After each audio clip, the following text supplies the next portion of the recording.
Immediately আমার টিকিটের ব্যবস্থা করো। আমি আজ রাতেই দেশে ফিরতে চাই। আমি কোনো এক্সকিউজ শুনতে চাই না। আজ রাতেই মানে আজ রাতেই। Got it? অনেক হয়েছে। অনেক তো রইলাম নিজের মাতৃভূমিকে ছেড়ে এত দূরে। আজকে সামান্য এক ভুলের জন্য কিছু মানুষের ষড়যন্ত্রের শিকার হয়ে আমাকে নিজের দেশ, নিজের অস্তিত্ব ছেড়ে অন্য এক জায়গায় থাকতে হচ্ছে। যাদের জন্য আজ আমার এই অবস্থা, তাদের প্রত্যেককে তাদের কৃতকর্মের জন্য আমার কাছে জবাবদিহি করতে হবে। আমি আসছি, আমার সাথে নিয়ে যাচ্ছি প্রতিটি অপরাধের হিসাব। সকলের প্রস্তুত দেখো, আমি আসছি। কথাগুলো বলে ফাহাদ ফোনটা পকেটে রেখে বসার চেয়ার থেকে উঠে দাঁড়ালো, হাতের কোটটা তুলে পড়লো এবং ধীরে ধীরে চেম্বার থেকে বেরিয়ে গেল। যাওয়ার সময় সে একবারও পেছনে ফিরে তাকায়নি। তার অ্যাসিস্ট্যান্ট নিলয় কেমন যেন করুণ দৃষ্টিতে চেয়েছিল তার দিকে। ফাহাদ আর এক সেকেন্ডও সেখানে না দাঁড়িয়ে বিএমডব্লিউর চাবি হাতে নিল এবং দ্রুত বেরিয়ে গেল। অফিস থেকে বেরোনোর পর তার কঠিন মুখোশের আড়ালে ভেঙে পড়ল ভেতরের ভঙ্গুর কাতর ফাহাদ, যে নিজের কষ্ট লুকিয়ে নীরবে কান্না করে। আজও তার ব্যতিক্রম হলো না। গাড়ি চালাতে চালাতে ফাহাদ আপন মনে ভাবতে লাগলো তার জীবনের সেই কালো অধ্যায়ের কথা, যার জন্য তাকে দেশ, মাতৃভূমি, নিজের মানুষ সব কিছু ছেড়ে থাকতে হয়েছে দূর দেশের মাটিতে। কোনো দোষ ছিল কি তার? কী এমন অন্যায় করেছিল সে? তবু তাকে এই অন্যায় শাস্তিটা ভোগ করতে হয়েছে। তিলে তিলে পুড়ে সে শেষ হয়ে যাচ্ছে, কিন্তু কিছুই করতে পারছে না। কিন্তু আজ আর না, অনেক হয়েছে, অনেক সহ্য করেছে সে, আর মুখ বুজে সহ্য করবে না। যারা তাকে অপমান করেছে, অপবাদ দিয়ে দেশ ছাড়া করেছে, তাদের প্রত্যেককে এখন জবাব দিতে হবে। ফাহাদের আদেশ পাওয়া মাত্রই অ্যাসিস্ট্যান্ট নিলয় তৎক্ষণাৎ রাতের ফ্লাইটের টিকিট বুক করলো। ফাহাদকে যত দ্রুত সম্ভব দেশে ফিরতে হবে, তাই সে সব কাজ শেষ করে দ্রুত নিজের ডুপ্লেক্স অ্যাপার্টমেন্টে ফিরে গেল। অ্যাপার্টমেন্টে ঢুকেই কোনো দিকে না তাকিয়ে সরাসরি নিজের রুমে চলে গেল এবং ব্যাগ গোছাতে শুরু করলো। প্যাকিং শেষ করে ব্যাগটা হাতে নিয়ে নিচে নামলো, তারপর সরাসরি গাড়িতে উঠে বসলো। ফাহাদ গাড়িতে উঠতেই তার পেছনে কয়েকটি কালো রঙের গাড়ি রওনা হলো। ওগুলো তার নিরাপত্তারক্ষীদের। সব সময় তার নিরাপত্তার জন্য কয়েকজন গার্ড নিয়োজিত থাকে। তারা ফাহাদকে পাহারা দিয়ে বিমানবন্দরে পৌঁছে দিল। কিছুক্ষণের মধ্যেই ফাহাদের ফ্লাইট উড়ে গেল। দীর্ঘ কয়েক ঘন্টার ভ্রমণের পর বিমানের চাকা ছুলো বাংলাদেশের মাটিতে। ফাহাদ যখন প্লেন থেকে নামলো, গভীরভাবে একবার নিঃশ্বাস নিল। এই তো আমার নিজের দেশের গন্ধ, আমার নিজের অস্তিত্ব। বাংলাদেশে নেমেই ফাহাদ যেন এক মুহূর্তের জন্য থমকে গেল। বিমানবন্দরের কাছের দেয়াল পেরিয়ে যখন বাইরের আলো তার মুখে পড়ল, তখন তার চোখে পড়ল সেই চীনা আকাশ, যে আকাশের নিচে সে বড় হয়েছে, যে বাতাসে তার জীবনের শ্বাস মিশে আছে। কিন্তু এই মাটি আজ তার কাছে অপরিচিত। এই দেশেই তাকে একদিন মিথ্যা অপবাদে তাড়িয়ে দেওয়া হয়েছিল, যে দেশে তার নিজের রক্তের মানুষের বিশ্বাসঘাতকতা করেছিল। ফাহাদ গভীরভাবে একবার চোখ বন্ধ করলো। তার চোখের কোণ ভিজে উঠল, কিন্তু সে নিজেকে সামলে নিল। নিজেকে বলল, না, দুর্বলতা নয়, এবার প্রতিশোধের পালা। ফাহাদের পা মাটিতে পড়তেই সামনের দিকে কয়েকজন দেহরক্ষী ছুটে এলো। তারা মাথা নত করে তাকে অভিবাদন জানালো। একজন এগিয়ে এসে বলল, স্যার, সব ব্যবস্থা হয়ে গেছে, আপনি সোজা ভিআইপি গাড়িতে উঠবেন। ফাহাদ কোনো কথা না বলে কেবল মাথা নাড়ালো। তার চোখ ছিল তীক্ষ্ণ, কিন্তু ভিতরে যেন এক অজানা আগুন দাউ দাউ করে চলছিল। গাড়ি যখন এয়ারপোর্ট ছেড়ে রাস্তায় উঠল, তখন ঢাকার কোলাহল তার কানে বাজল। হর্ন, মানুষের ভিড়, পথের পাশের দোকান, বাতাসে মিশে থাকা মশলার গন্ধ, সব কিছুই যেন তাকে তার অতীতের কথা মনে করিয়ে দিল। ফাহাদ জানালার বাইরে তাকিয়ে রইল। তার মনে পড়ল সেই রাতটা যখন তাকে অপরাধী সাজিয়ে সবাই মুখ ফিরিয়ে নিয়েছিল, যে মিথ্যা অভিযোগে তাকে দেশ ছাড়তে হয়েছিল। আজ সেই অভিযোগের মূল নথি তার হাতে। তোমরা ভেবেছিলে আমি আর ফিরে আসবো না, তাই না? কিন্তু ফিরে এসেছি। তোমাদের হাসির আড়ালে লুকানো প্রতারণার মুখোশ আমি খুলবো এক এক করে।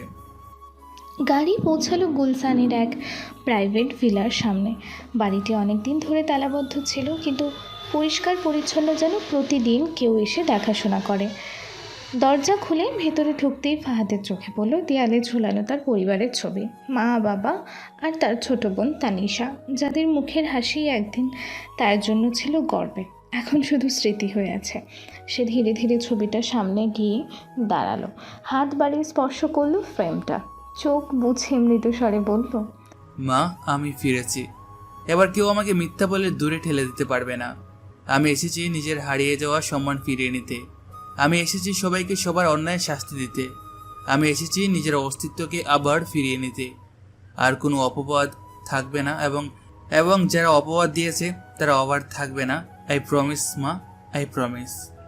হঠাৎ দরজার বাইরে গাড়ির শব্দ হলো, নিরাপত্তা রক্ষীরা দৌড়ে গেল। একজন এসে বলল, স্যার, একজন মহিলা এসেছেন, আপনার সাথে দেখা করতে চাই। সে বলেছে সে নাকি আপনাকে জানে এবং আপনিও নাকি তাকে চিনেন। আমরা তাকে তার নাম জিজ্ঞেস করাই, সে তার নাম বলেছেন তানিশা রহমান। ফাহাদ থমকে গেল। তানিশা, তার ছোট বোন, যাকে সে শেষ দেখেছিল 5 বছর আগে, যেদিন সে দেশ ছেড়ে চলে গিয়েছিল। চোখে জল নিয়ে ফাহাদ তাড়াতাড়ি দরজার দিকে এগিয়ে গেল। দরজা খুলতেই চোখে পড়ল তানিশা দাঁড়িয়ে আছে, মুখে কান্নার ছাপ আর চোখে অগাধ ভালোবাসা। ভাইয়া, এই এক শব্দেই ফাহাদের বুক কেঁপে উঠল। সে এক ঝটকায় এগিয়ে গিয়ে বোনকে জড়িয়ে ধরল। দুজনেই নিঃশব্দে কাঁদল। বছরের জমে থাকা কষ্ট, অপমান, একাকিত্ব সব যেন গলে গেল এক আলিঙ্গনে। ভাইয়া, সবাই এখন তোমার কথাই বলছে। তারা জানে না তুমি ফিরে এসেছো, কিন্তু আমি জানতাম তুমি একদিন আসবেই নিজের সম্মান ফেরাতে। হ্যাঁ তানিশা, এবার কেউ আমার মুখের দিকে আঙ্গুল তুলতে পারবে না। যারা আমাকে ধ্বংস করেছিল, এবার তাদের সত্য মুখ সবাই দেখবে। রাত গভীর হলো। ঢাকার আকাশে চাঁদ উঠল নিঃশব্দে। ভাই বোনের দুজনের চোখেই ঘুম নেই। একজন ফিরেছে প্রতিশোধের আগুন নিয়ে, আর একজন অপেক্ষায় আছে ন্যায়ের ভোরের জন্য। সকালবেলা ফাহাদ ঘুম থেকে উঠে ফ্রেশ হয়ে নিচে নেমে এসেছে। এসে দেখে তানিশা ডাইনিং টেবিলে খাবার রেডি করছে। ফাহাদ সেই দৃশ্য দেখে হালকা করে মিষ্টি হাসলো এবং মনে মনে বলতে লাগলো, কিছু জানোয়ারের বাচ্চার ষড়যন্ত্রের জন্য আজ আমাকে কতগুলো বছর এই ফুলের মতো পরিবার থেকে দূরে থাকতে হয়েছে। সকালবেলার এই মধুময় দৃশ্য দেখা থেকে বঞ্চিত হতে হয়েছে। তাদের কাউকে আমি ছাড়ব না, একটাকেও শান্তিতে বাঁচতে দিব না। তাদের জীবন যদি আমি জাহান্নাম না বানাতে পারি, তাহলে আমার নামও ফাহাদ নয়। এরপর ফাহাদ নিজে নেমে এলো এবং এসে মিষ্টি হেসে তানিশার পাশে দাঁড়ালো। এক হাতে আলতো করে তানিশাকে জড়িয়ে ধরে বলতে লাগলো, বাহ, আমার পেচিটা তো দেখছি বেশ বড় হয়ে গেছে। তা আমার পেচিটা এত বড় হলো কবে থেকে? আমি তো জানতেই পারলাম না। তা জানবে কিভাবে বলো ভাইয়া? কখনো কি খোঁজ নিয়েছো? কিছু মানুষের অভিমান, তাদের অভিযোগ সবই তুমি তোমার ওই পিচ্চিটার উপরেই চাপিয়ে দিয়েছো। কখনো কি খোঁজ দিয়েছো পিচ্চিটা কি করছে, কেমন আছে? তোমার কি একবারও খোঁজ নেওয়ার দায়িত্ব ছিল না? তানিশা যে মন খারাপ করেছে সেটা ফাহাদ তার কথা শুনেই বুঝতে পারলো। তার নিজেরও মনে মনে বেশ কষ্ট হতে লাগলো। সত্যিই তো, সে ভুল কিছু বলেনি। সে নিজেও তো অপরাধী, কারণ কিছু মানুষের ষড়যন্ত্রের শিকার হয়েছে বটে, কিন্তু তারপরেও তার উচিত ছিল পরিবারের খোঁজ নেওয়া। তার বাবা মা, ছোট বোনটা কী করছে, কেমন আছে, কোন অবস্থায় আছে, কোথায় আছে, সে তো কখনো খোঁজ নেয়নি। তার জন্য সে যে কত কষ্ট পেয়েছে তা কল্পনাই করা যায় না। এটা সত্যি অন্যায় হয়েছে, এটা তার করা উচিত হয়নি। কিন্তু না, একবার যখন সে ফিরে এসেছে, সে আর কখনো তার পরিবার, তার বাবা মা, বোনকে কোনো কষ্ট পেতে দেবে না। পৃথিবীর সমস্ত সুখ, সমস্ত শান্তি, সমস্ত কিছু সে তাদের পায়ের কাছে এনে হাজির করবে। এমন ভাবনা ভাবতে ভাবতে হঠাৎ ফাহাদ তানিশাকে ছেড়ে দিয়ে সামনে দাঁড় করালো। তানিশার 2 গালে আলতো করে হাত রেখে চোখে চোখ রেখে বলল, আমার পিচ্চিটা খুব কষ্ট পেয়েছে, তাই না? বাড়িটাকে ছেড়ে থাকতে খুব অভিমান হয়েছে। সরি গুরুমা, আমাকে ক্ষমা করতে। আমি আর কখনো এমন করবো না। ভাইয়া আর কখনো দূরে ইচ্ছে করে যাবে না। ভাইয়া সবসময় এখন পিচ্চিটার সাথে থাকবে। সরি বাচ্চা, আমাকে মাফ করে দে। ভাইয়া, আমি অভিমান করিনি, কিন্তু আমার কষ্ট হয়েছে, খুব কষ্ট হয়েছে। আমার ভাইটাকে ছেড়ে থাকতে পারিনি। জানতে চাও ভাইয়া, আমি তোকে ছাড়া থাকতে পারি না। তাহলে কেন এত নিষ্ঠুর হলে বলো? কেন এত দূরে চলে গেলে আমাকে ছেড়ে? একবারও কি আমার কথা মনে পড়েনি? একবার কল করতে পারতে, একটা মেসেজ দিতে পারতে। কিছুই করিসনি। জানিস ভাইয়া, তুই চলে যাওয়ার পরে বাবা সেটা মেনে নিতে পারেনি। এর ফলে বাবা স্ট্রোক করে ফেলো ভাইয়া। বাবা স্ট্রোক করার পর কাজ করতে পারেনি। এরপর আমাকে পরিবারের দায়িত্বটা নিতে হয়েছে, কারণ মা বাবাকে একা একা সামলাতে পারতো না। বাড়িটা, সংসারটা, বাবাকে দেখাশোনা করা সব আমার কাঁধেই পড়ে গেল। বল ভাইয়া, এটা কি আমার জন্য ন্যায় ছিল? আমি কেন আমার শৈশবটা এভাবে হারালাম? আমি তো কোনো অন্যায় করিনি ভাইয়া, কোনো পাপও করিনি, তাহলে কেন আমাকে এইসব সহ্য করতে হলো? এরপর তুই বলবি তোর বাচ্চারা কিভাবে বড় হয়ে গেল। আমাকে সময় বড় করে দিয়েছে ভাইয়া, পরিস্থিতি বড় করে দিয়েছে। আমি তো এত তাড়াতাড়ি বড় হতে চাইনি। আমি তো সবসময় থাকতে চেয়েছি আমার বাবা মায়ের ছোট্ট মেয়ে হয়ে, আর আমার ভাইয়ের পিচ্চি হয়ে। তানিশার কথা শুনে ফাহাদ এবার নিজের চোখের পানি ধরে রাখতে পারল না। সে মেনে নিতে পারছে না যে তার অবর্তমানে তার পরিবারের, তার বাবা মা এবং ছোট বোন এত কষ্ট সহ্য করেছে, এত অমানবিক অত্যাচার সহ্য করেছে। মুহূর্তের মধ্যেই তার চোখ আগুনের ফুলকির মতো লাল হয়ে উঠল। সে আর কোনো আপত্তি করবে না। যাদের জন্য তাদের এই অবস্থা, তাদের প্রত্যেককে সে এবার জাহান্নামের দর্শন করিয়ে দেবে দুনিয়াতেই।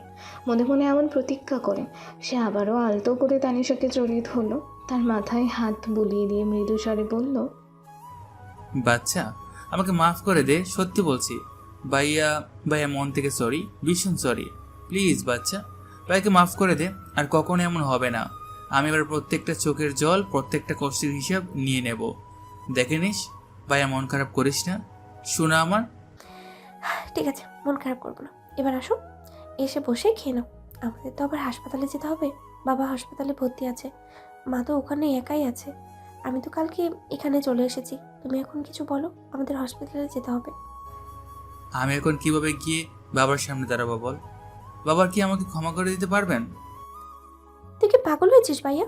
বাবা তোকে ক্ষমা করবে না কেন? তুই কি কোনো অন্যায় করেছিস? তুই তো কিছু করিসনি। অন্যায় তো করেছে তারা, শাস্তি পেলে তারা পাবে। তুই কেন লজ্জা পাচ্ছিস বাবার কাছে যেতে? তুই যদি বাবার সন্তান হোস, তাহলে বাবা তোকে ক্ষমা করবে। বাবা হয়তো বা তোর বোনের জন্য সেদিন থেকে শাসন করেছিল, কিন্তু তাই বলে যে সে তোকে ক্ষমা করতে পারবে না এমনটা নয়। তুই জানিস, তুই চলে যাওয়ার পর ভাইয়া বাবা কত কষ্ট পেয়েছে।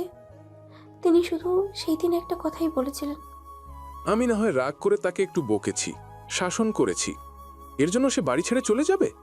সে শুধু আমার কঠিনত্বই দেখল, আমার বকাটাই দেখল, কিন্তু আমার ভেতরের ভালোবাসাটা দেখল না। আরে আমি তো ওকে অন্ধের মতো ভালোবাসি, অন্ধের মতো বিশ্বাস করি, কিন্তু আমি ওকে পরিবেশ, পরিস্থিতি, সমাজের থেকে বাঁচানোর জন্যই বারবার এরকম কঠিন ব্যবহার করে ফেলেছি। কিন্তু তাই বলে ও আমাকে রেখে চলে যাবে? আমার ভালোবাসাটাকে বুঝবে না? আমি তো সেদিন ওকে শাসন করেছিলাম যেন ও নিজে সাবধান হয়, যেন পরবর্তীতে কেউ ওর কোনো ক্ষতি করার সুযোগ না পায়। কিন্তু না, ও আমার ভালোবাসাটাকে না বুঝে আমার শাসনটাকেই প্রাধান্য দিল। আজকে আমাকে একা করে চলে গেল। আজকে যে আমি মেরুদণ্ডহীন হয়ে গেলাম। ফাহাদের মা, আমি কি তবে সত্যি বাবা হিসেবে ব্যর্থ? সত্যি কি আমি একজন যোগ্য বাবা হয়ে উঠতে পারিনি? চুপ কর বাবা, আমি আর নিতে পারছি না। আর কতবার চোখে আঙ্গুল দিয়ে দেখাবি আমার ভুলগুলো? আর কতবার অপরাধ বোধে পুরাবি আমাকে? আমি তখন হয়তো কোনো অন্যায় করিনি, কিন্তু পরবর্তীতে যা করেছি সেটা তো অন্যায় করেছি। আমাকে এক্ষুনি আমার বাবার কাছে যেতে হবে। আমার বাবার পা ধরে হলেও আমাকে ক্ষমা নিতে হবে, না হলে আমি মরেও শান্তি পাবো না। আমাকে নিয়ে চল বোন আমার। ফাহাদ এবং তানিশা সকালে খুব তাড়াতাড়ি তৈরি হলো। সূর্যের আলো জানালা দিয়ে হালকা করে ঘরে পড়েছে, যেন প্রকৃতিও আজ তাদের জীবনের নতুন সূচনা দেখতে চায়। ফাহাদ গাড়ির চাবিটা হাতে নিয়ে তানিশার দিকে তাকিয়ে হালকা হাসলো। সেই হাসিটা ছিল এক অজানা ভয় আর আবেগে ভরা। আমাকে নিয়ে চল বোন আমার, চল বোন। আজ অনেক কিছু বলা আর শোনা বাকি আছে। আজ আমি এমন একটি কাজ করতে যাচ্ছি যেটার জন্য আমার বুকের ভিতরে এতদিন ধরে এক অজানা আগুন জ্বলছিল। আজ আমি আমার জীবনের সবচেয়ে বড় দায়টা শেষ করব। আমি জানি না বাবা মা আমাকে কিভাবে নেবে, কিন্তু আমি আর পালিয়ে থাকতে পারবো না তানিশা। আমি আজ আমার জীবনের সবচেয়ে কঠিন অধ্যায়টা মুখোমুখি হতে যাচ্ছি। তারা দুজন গাড়িতে উঠল। তানিশা চুপচাপ, কিন্তু তার চোখের ভিতরে এক অদ্ভুত শান্তি। মনে হচ্ছে সে জানে আজ তার ভাইটা তার পরিবারকে ফিরে পাবে। সারাটা পথ জুড়ে নিস্তব্ধতা, শুধু ইঞ্জিনের গুঞ্জন আর মাঝে মাঝে ফাহাদের নিঃশ্বাসের ভারী শব্দ। রাস্তার পাশে গাছের সারি সারি, মাঝে মাঝে এক আধটা পাখির ডাক, সব কিছু যেন আজ এক নতুন কিছুর ইঙ্গিত দিচ্ছে। হাসপাতালের সামনে গাড়ি থামতেই ফাহাদের বুকটা যেন কেঁপে উঠল। গাড়িটা দরজা খোলার আগেই তার হাত কাঁপছে। চোখের সামনে হাসপাতালের সেই ধূসর দেয়ালগুলো যেন তার অতীতের ব্যথাগুলোকেও দাঁড় করিয়ে রেখেছে। চল ভাইয়া, আর দেরি করো না। বাবা তোকে দেখলেই সব ভুলে যাবে। ওনার চোখে এখন শুধু সন্তানের অভাবই আছে, কোনো রাগ নেই। আমি জানি ভাইয়া, বাবা তোর জন্য কত কষ্ট পেয়েছে, কত রাত না ঘুমিয়ে কাটিয়েছে। মা প্রতিদিন তোর ছবিটার দিকে তাকিয়ে নামাজ পড়েছে, দোয়া করেছে আল্লাহ যেন একদিন তোকে ফিরিয়ে দেয়। ফাহাদ কিছু না বলে শুধু মাথা নাড়ালো। ধীরে ধীরে হাসপাতালের করিডর দিয়ে হাঁটতে লাগলো সে। প্রতিটা পদক্ষেপ যেন এক একটা বছরের ওজন নিয়ে চলেছে। চারপাশে সাদা পোশাকের নার্স, ডাক্তারদের দ্রুত পদক্ষেপ সবই যেন ম্লান হয়ে গেল তার চোখের সামনে। কেবিনের দরজার সামনে এসে দাঁড়াতেই ভেতর থেকে মায়ের গলা শোনা গেল, ক্লান্ত, দুর্বল, কিন্তু ভালোবাসায় পরিপূর্ণ। তানিশা হালকা করে দরজাটা ঠেলে খুলল। ফাহাদের চোখে দৃশ্যটা ধরা পড়ল। বাবা শহীদুল ইসলাম বিছানায় আধা শোয়া, মুখে যন্ত্রণা, চোখে দুর্বলতা। পাশে বসে মা সালমা বেগম মাথায় ওড়না টেনে মৃদু কণ্ঠে কোরআনের দোয়া পড়ছেন। তানিশা চুপচাপ ঢুকে মায়ের কাঁধে হাত রাখল। তুমি এসেছো মা, কেমন আছো? ভাইয়া ফোন করেছিলি তো? কবে ফিরবে বলেছিল? মা, ভাইয়া এসেছে, মা ভাইয়া এসেছে। এই শব্দটা শোনার সাথে সাথেই সালমা বেগমের দোয়া পড়া থেমে গেল। তিনি ধীরে ধীরে মাথা ঘুরিয়ে তাকালেন দরজার দিকে। সেখানে দাঁড়িয়ে আছে ফাহাদ, চোখে জল, বুকটা ধড়ফড় করছে। মুহূর্তের জন্য যেন সময় থেমে গেল। মা, আমি ফিরে এসেছি মা, অনেক বছর পরে। আমি তোমাদের ছেড়ে চলে গিয়েছিলাম, কিন্তু জানো মা, একদিনও শান্তি পাইনি। আমি প্রতিদিন তোমাদের মুখ চোখে দেখেছি, প্রতিদিন ভেবেছি একদিন ফিরে যাব, কিন্তু সাহস পাইনি মা, সাহস পাইনি। আজ আমি সব ভয় ভেঙে ফিরে এসেছি তোমার দোয়া নিয়ে। ফাহাদ ছুটে গিয়ে মায়ের পা জড়িয়ে ধরে কাঁদতে লাগলো।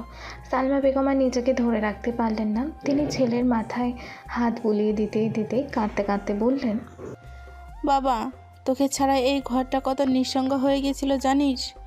আমি প্রতিদিন আল্লাহর কাছে শুধু একটা দোয়াই চাইতাম, আমার ছেলেটাকে যেন একবার চোখের দেখা দেখি, তার মুখটা যেন একবার ছুঁতে পারি। আমি জানতাম আল্লাহ একদিন আমার সেই দোয়া কবুল করবেন, কিন্তু জানতাম না এতদিন পরে। আজ তুই ফিরে এসেছিস, আমি আজ আবার বেঁচে উঠলাম বাবা। আজ আমার বুকের ভেতরটা আবার ভরে গেল। ফাহাদ মাথা নিচু করে কান্নায় কাঁপছে। সেই মুহূর্তে বিছানায় থাকা বাবা শহীদুল ইসলাম ধীরে ধীরে চোখ খুললেন। চোখে দুর্বলতা থাকলেও মুখে শান্তির এক আলো ছড়িয়ে পড়ল। তুই এসেছিস বাবা, আমি জানতাম একদিন তুই ফিরবি।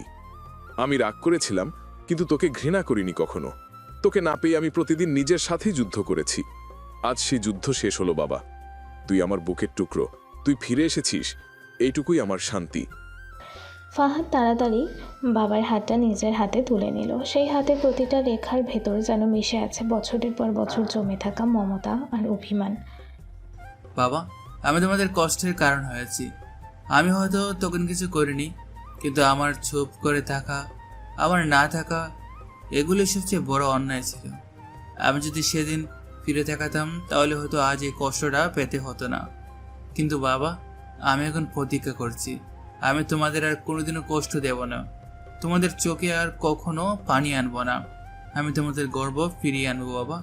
আমি তোমাদের নাম, তোমাদের সম্মান আবার মানুষের মুখে ফিরিয়ে আনবো।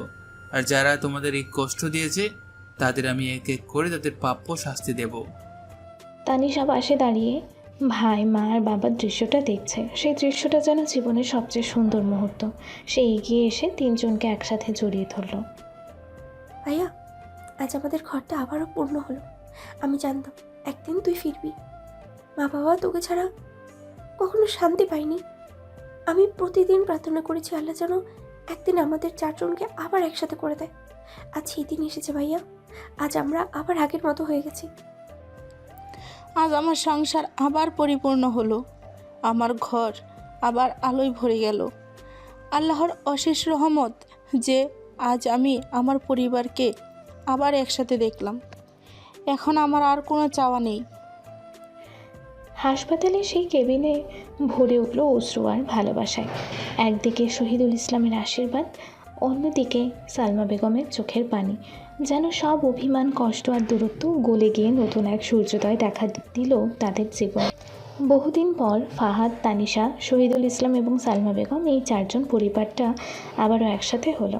যেখানে কান্না ছিল, কিন্তু সেই কান্নার মধ্যেও শান্তি ছিল, ছিল মিলনের প্রশান্তি, আর ছিল হারানো ভালোবাসার পুনর্জন্ম। ফাহাদ আমেরিকার টপ বিজনেসম্যান, যিনি বহু বছর ধরে বিশ্বের বড় বড় শহরে তার কোম্পানি ও ব্যাংকিং এম্পোরিয়াম পরিচালনা করেছেন।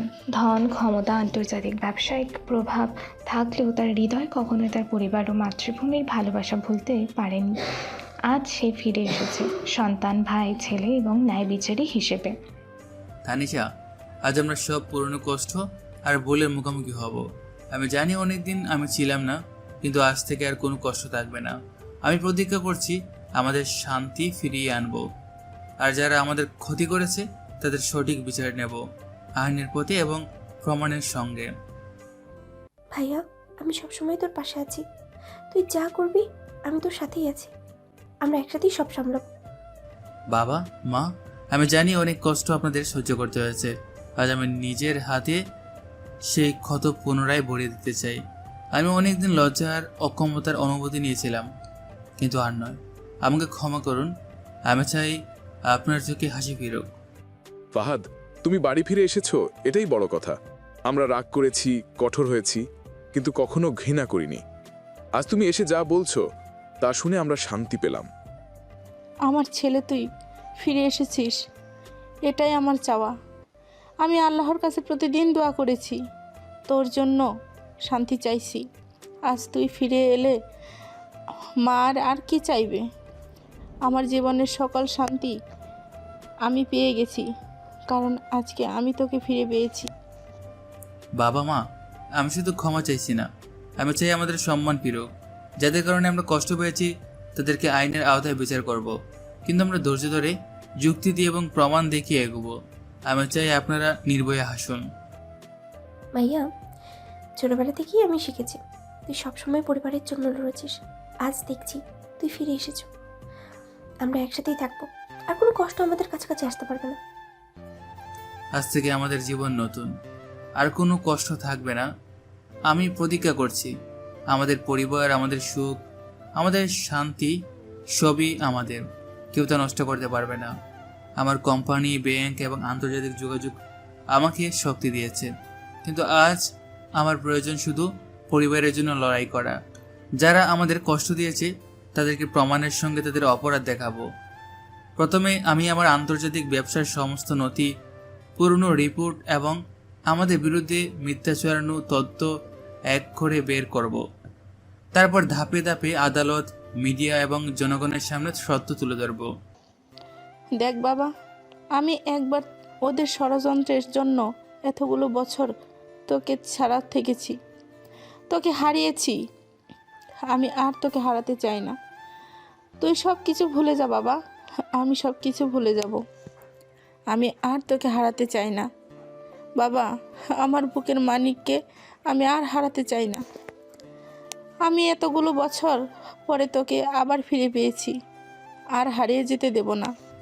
মা, তুমি চিন্তা করো না, তোমার ছেলে আর ভয় পেয়ে পালিয়ে যাবে না। তাদের প্রত্যেকের তাদের পাপের শাস্তি না দেওয়া পর্যন্ত আমি আর কখনো কোথাও যাব না। জানো না মা, আমার নিজের অনেক কষ্ট হয়েছে তোমাদেরকে ছেড়ে থাকতে, কিন্তু আর না। এবার ওদের সকলের পালা। রাকিবের মতো মানুষ যারা আমাদের বিরুদ্ধে ষড়যন্ত্র করেছিল তাদের খুঁজে বের করব। তাদের প্রত্যেককে আমি তাদের করা অন্যায়ের যোগ্য শাস্তি দেব। আমি চাই প্রমাণ হোক যে তারা আমাদের কষ্ট দিয়েছে, তা বিশ্ব জানুক। আমরা ধাপে ধাপে এগোবো, প্রমাণ জড়ো করে, সত্য দেখিয়ে। আমি শুধু পরিবারের জন্য লড়বো, ভালোবাসা এবং ন্যায়ের শক্তি দিয়ে। হাসপাতালের ঘরে পরিবার আবারও একত্রিত হলো। ফাহাদ তার ব্যবসায়িক দক্ষতা, ক্ষমতা এবং আন্তর্জাতিক প্রভাব ব্যবহার করে ধীরে ধীরে পরিকল্পনায় সাজাবে, কিন্তু সবচেয়ে বড় লক্ষ্য হলো পরিবারের শান্তি, সম্মান এবং পূর্ণ মিলন। ফাহাদ পরিবারের সঙ্গে আবেগঘন কিছু সময় কাটাচ্ছিল। হঠাৎ ফোন বেজে উঠল। ফাহাদ পকেট থেকে ফোনটা বের করে দেখলেন নিলয়ের নাম স্ক্রিনে। তিনি ফোন রিসিভ করলেন। জি স্যার, আমি আপনার নির্দেশ মতো সবটাই করে দিয়েছি। প্রথমত, খান গ্রুপ অফ ইন্ডাস্ট্রিজের টপ ম্যানেজমেন্টকে আমি কয়দিন ধরেই টার্গেট করে রেখেছি। আজ সকালে তাদের প্রধান নির্বাহীকেও আমি সরাসরি কল করে বিষয়টা কনফার্ম করিয়েছি। তারা রাজি হয়েছে আগামীকাল মিটিংয়ের জন্য। আমি মিডিয়া হ্যান্ডেলের সঙ্গে আগে থেকেই কথা বলেছি যাতে প্রেস কভারেজ কেমন হবে তা নিয়ন্ত্রণ করা যায়। আর আইনজীবীদের সবাইকে নোটিফাই করে রাখা হয়েছে যাতে কেউ অস্বাভাবিক দোষ শুরু করে আমরা আইনের রুটে দ্রুত ব্যবস্থা নিতে পারি। তাছাড়া আপনার আন্তর্জাতিক অংশীদারদেরও আমি আগে ভাগেই জানিয়েছি, তারা প্রয়োজন হলে লিকুইডিটি সাপোর্ট দিতে প্রস্তুত থাকবে। সব মিলিয়ে যা লাগবে সেই ব্যাকিং আমরা পেয়েছি। কেবল আপনাকে কালকের মিটিংয়ে উপস্থিত থেকে সিদ্ধান্ত নিতে হবে, বাকিটা আমরা ম্যানেজ করব। ভালো খবর নিলয়, তুমি যেভাবে কাজ করেছো ঠিক তাই আমি চেয়েছি। শান্তভাবে করেছো যেন কেউ সন্দেহ করতে না পারে। কালকের মিটিংটা আমাদের সুযোগ দেবে। আমি চাই সেখানে আমরা এমনভাবে উপস্থিত থাকবো যে খায়রুলদের বা খান গ্রুপের লোকজন প্রথমে বুঝবে না আমরা কাকে কতটা টার্গেট করেছি। কিন্তু মনে রাখো, এটা প্রতিশোধ বা ক্ষতি করার মুহূর্ত নয়, এটা পরিকল্পিত বাস্তবায়ন। আমরা আমাদের ব্যবসায়িক বিশ্বাসের ছেদ ঘটাবো, তাদের শেয়ার হোল্ডারদের মধ্যে সন্দেহ সৃষ্টি করব, তাদের আইনি দুর্বলতার সামনে নিয়ে আসবো এবং মিডিয়ার সত্যিগুলো ধীরে ধীরে তুলে ধরবো যাতে জনগণ দেখে কিভাবে তারা আমাদের ক্ষতি করেছে। আমি চাই কোনো পদক্ষেপই হঠাৎ করে নেওয়া হবে না, প্রথমে তথ্য তারপর প্রভাব। ফোন রাখা মাত্র ফাহাদের মুখে এক অদ্ভুত মৃদু হাসি ফুটে উঠল, মিশ্র প্রতিশ্রুতি আর দুঃখ। তিনি উঠে এসে ধীরে ধীরে বাবা মা ও তানিশার দিকে তাকিয়ে দাঁড়ালেন। বাবা, মা, তানিশা, আমি কিছু কিছু বলবো। আজকের খবরটা তোমাদের বোঝাতে চাই যে আমি কোনো হিংসাত্মক বা অজ্ঞান প্রতিশোধ নিতে আসিনি। আমি আইনের পথে প্রমাণ আর যুক্তি নিয়ে এসেছি। কিন্তু আমি আর চাই না তোমরা কষ্ট দেখো। আমি পড়তে পড়তে লড়তে লড়তে এই শক্তি জুটিয়েছি। আমার ব্যবসা ও আমার সম্পর্ক সবকিছু যুগে নিয়ে এসেছি যাতে একদিন যখন প্রয়োজন আক্রমণ করব সেটা করো পরিকল্পিতভাবে। কালকের মিটিংটা হবে প্রথম ধাপ। ওরা ভাববে এটা কেবল ব্যবসায়িক চুক্তি, কিন্তু সেখানে আমরা তাদের দুর্বলতা দেখাবো, শেয়ার হোল্ডারদের কাছে তথ্য পৌঁছে দেব এবং মিডিয়া কভারেজ এমনভাবে সাজিয়ে দেব যে সত্য আস্তে আস্তে বাইরে বেরিয়ে আসবে। আমি তোমাদের নিজ হাতে শান্তি ফিরিয়ে দেব, কিন্তু আমি এটা করতে চাই ন্যায়ভঙ্গী না হয়ে। আমি চাই মানুষ দেখা পাবে আমাদের পাশে নয়, সত্যের পাশে। ফাহাদ, তুই যা করলি বা করবি, আমি শুধু চাই তুই সাবধানে থাকবি। তোর মা হিসেবে আমার ভয় তো থাকবেই, তোর নিরাপত্তা নিয়ে চিন্তা তো হবেই। তবু আমি জানি তুই এত বছর তোর গতি, তোর জীবন সব কিছু ছেড়ে ভেবেছিস শুধু আমাদের জন্য। তুই যা বলেছিস যদি সেটা সত্যি পথে হয়, আমরা তোর পাশে আছি। কিন্তু মনে রেখো, প্রতিশোধকে ন্যায়ভঙ্গী করতে দেবে না। তুই সব সময় স্মরণ রাখিস, ভালোর পথে থাকিস। বাবা হিসেবে আমি বলছি, আমরা তোর পাশে আছি। তুই বড় হয়ে গেছিস, আমেরিকা এত বড় ব্যবসা করেছিস, তোর সম্মান আছে, কিন্তু সম্মানের সঙ্গে তুমি ন্যায় রাখবি এটুকু আমি চাই। আমি তোর সাহস দেখে গর্বিত, তবু আমার কণ্ঠে একটা জোর আছে, সতর্ক থাকতে হবে, ধৈর্য ধরে বুদ্ধি দিয়ে এগোতে হবে। ভাইয়া, আমি ছোটবেলা থেকেই তোকে দেখছি, তুই সব ঝামেলা নিজের কাঁধেই নিয়েছিস। আজ তোকে বাইরে থেকে দেখে আমি বুঝেছি তুই কঠিন হয়েও নরম মনের মানুষ। আমি চাই তুই নিজের উপরে দোষ চাপাবি না, কিন্তু যদি শত্রুদের সামনে সত্যটা দাঁড় করাতে হবে আমি তোকে সাহায্য করব। আমরা একসাথে এই পরিস্থিতি সামলাবো। তুই চাইলে আমি লোকবল, তথ্য খোঁজা, সাক্ষী সংগ্রহ সব কিছু করব। সব কিছু হয়ে গেলেই সাহায্য করব। এরপর তারা ধীরে ধীরে বাড়ি ফিরল। বাড়ি পৌঁছে ফাহাদ অফিস কক্ষে ঢুকেই ল্যাপটপ খুলে নিলয়কে আবারও কল দিলেন। নিলয় নতুন কিছু ডকুমেন্ট, আগাম মিটিং এজেন্ডা ও মিডিয়া ব্রিফ পাঠালো। ফাহাদ মনোযোগ দিয়ে দেখলেন পুরনো চুক্তিপত্র, ব্যাংক ট্রানজ্যাকশন, ইমেইল সংযুক্তি এবং খান গ্রুপের কিছু আর্থিক নথি। এগুলো ভালো করে দেখবে নিলয়। আমি এখন চাই শুরুটা মিশ্রণ হোক। কালকে মিটিংয়ে আমরা এমন তথ্য উপস্থাপন করব যে ওরা প্রথমে প্রতিক্রিয়া জানাবে না, কিন্তু হঠাৎ করে তাদের ভেতরে ধ্বংস শুরু হবে। তোমরা মিডিয়া টিমের সঙ্গে কথা বলবে, নিয়ন্ত্রিতভাবে কিছু তথ্য ফুটিয়ে তুলবে, আইনি টিমকে তাদের দুর্বল দিক দেখাবে। আন্তর্জাতিক পার্টনাররা যদি অর্থ দিয়ে ওদের ব্যবসায় প্রভাব ফেলে তাহলে শেয়ার হোল্ডারদের রাস্তা নষ্ট হবে। তখনই আমরা আইনি কেস তুলি এবং মিডিয়ার মাধ্যমে সত্যটা সবার সামনে আনবো। এটা প্রতিশোধ নয়, এটা ন্যায়। সেই রাতটা কাটলো পরিকল্পনা করে। মায়ের হাতে চাদর বেঁধে পরিবারের 4 জন কাছাকাছি বসে গল্প করছিল। কিভাবে চলবে, কিভাবে নিরাপত্তা নিশ্চিত করা হবে এবং কিভাবে প্রমাণ জোগাড় করা হবে। ফাহাদ জানতেন এটা লম্বা লড়াই হবে, সরঞ্জাম, সময় এবং ধৈর্য লাগবে। কিন্তু তিনি রাতে ল্যাপটপটা বন্ধ করে বেশিক্ষণ ঘুমাতে পারলেন না। মনে মনে ভাবছিলেন কিভাবে প্রতিটি ধাপ নির্দিষ্ট করে এগোবেন। আগামীকাল হবে প্রথম অধ্যায়। আমি শক্ত হাতে কিন্তু ন্যায়ের পথে এগোবো। আমার কাজ হবে প্রমাণ জোগাড় করা, সাক্ষী খোঁজা, মিডিয়া ও আইনের সমর্থন করা। আমি চাচ্ছি কেউ আর কোথাও আমাদের মতো কষ্ট পেতে না। আমরা ধীরে ধীরে সত্য বের করব। তখন যারা আমাদের ন্যায় ছিনিয়েছে তারা নিজেরাই প্রথম দেখতে পাবে। ভোরবেলা আলো নামতে ফাহাদ কাজে নেমে পড়ল। আইনজীবীদের সাথে মিটিং, মিডিয়াতে যোগাযোগ আর আন্তর্জাতিক অংশীদারদের কাছে নোটিফিকেশন পাঠানো। পরিবারের সবাই একসঙ্গে ছিল, নরম আবেগ, শক্ত ইচ্ছা ও একাগ্রতার সঙ্গে। তারা জানালো এখন থেকে পথ কঠিন কিন্তু সঠিক। ওই রাতে পরিবারটা ঘুমোয়, তাদের মুখে অদ্ভুত এক শান্তি। ফাহাদ জানেন কাল থেকে শুরু হবে লড়াই, কিন্তু যে শান্তি আজ এসেছে সেই রকম কোনো কিছু আর ফিরে পাবে না যতক্ষণ না ন্যায় প্রতিষ্ঠা হয়। তারা সবাই একসাথে বলল, এবার আমরা সঠিকভাবে ফেরত আছি। পরের দিন সকালে সূর্য তখন ধীরে ধীরে উঠছিল, আর কন্ধের সামনে ধীরে ধীরে একের পর এক বড় বড় গাড়ি এসে দাঁড়াচ্ছিল। ফাহাদ নিজে ভেতরে বসেছিল।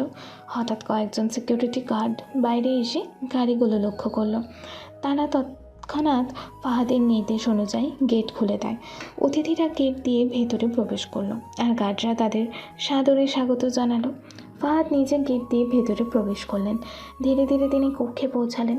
কক্ষে ইতিমধ্যেই কন্ত গ্রুপের বোর্ড মেম্বাররা উপস্থিত, মিটিংয়ের জন্য প্রস্তুত। ফাহাদ কক্ষের দরজায় দাঁড়ালেই সবাই উঠে দাঁড়ালো এবং তার দিকে তাকিয়ে খুশি ও বিস্ময়ের মিশ্রণ অনুভব করলো। ফাহাদ কক্ষের মাঝখানে এসে দাঁড়ালেন। তিনি গভীরভাবে শ্বাস নিয়ে বললেন, আমরা সবাই জানি বাংলাদেশে অসংখ্য কোম্পানি আছে যারা আমাদের কোম্পানির সঙ্গে চুক্তিবদ্ধ হতে চায়, কিন্তু আমি তাদের মধ্যে থেকে বেছে নিয়েছি আপনাদের। এটা সহজ কোনো কাজ নয়।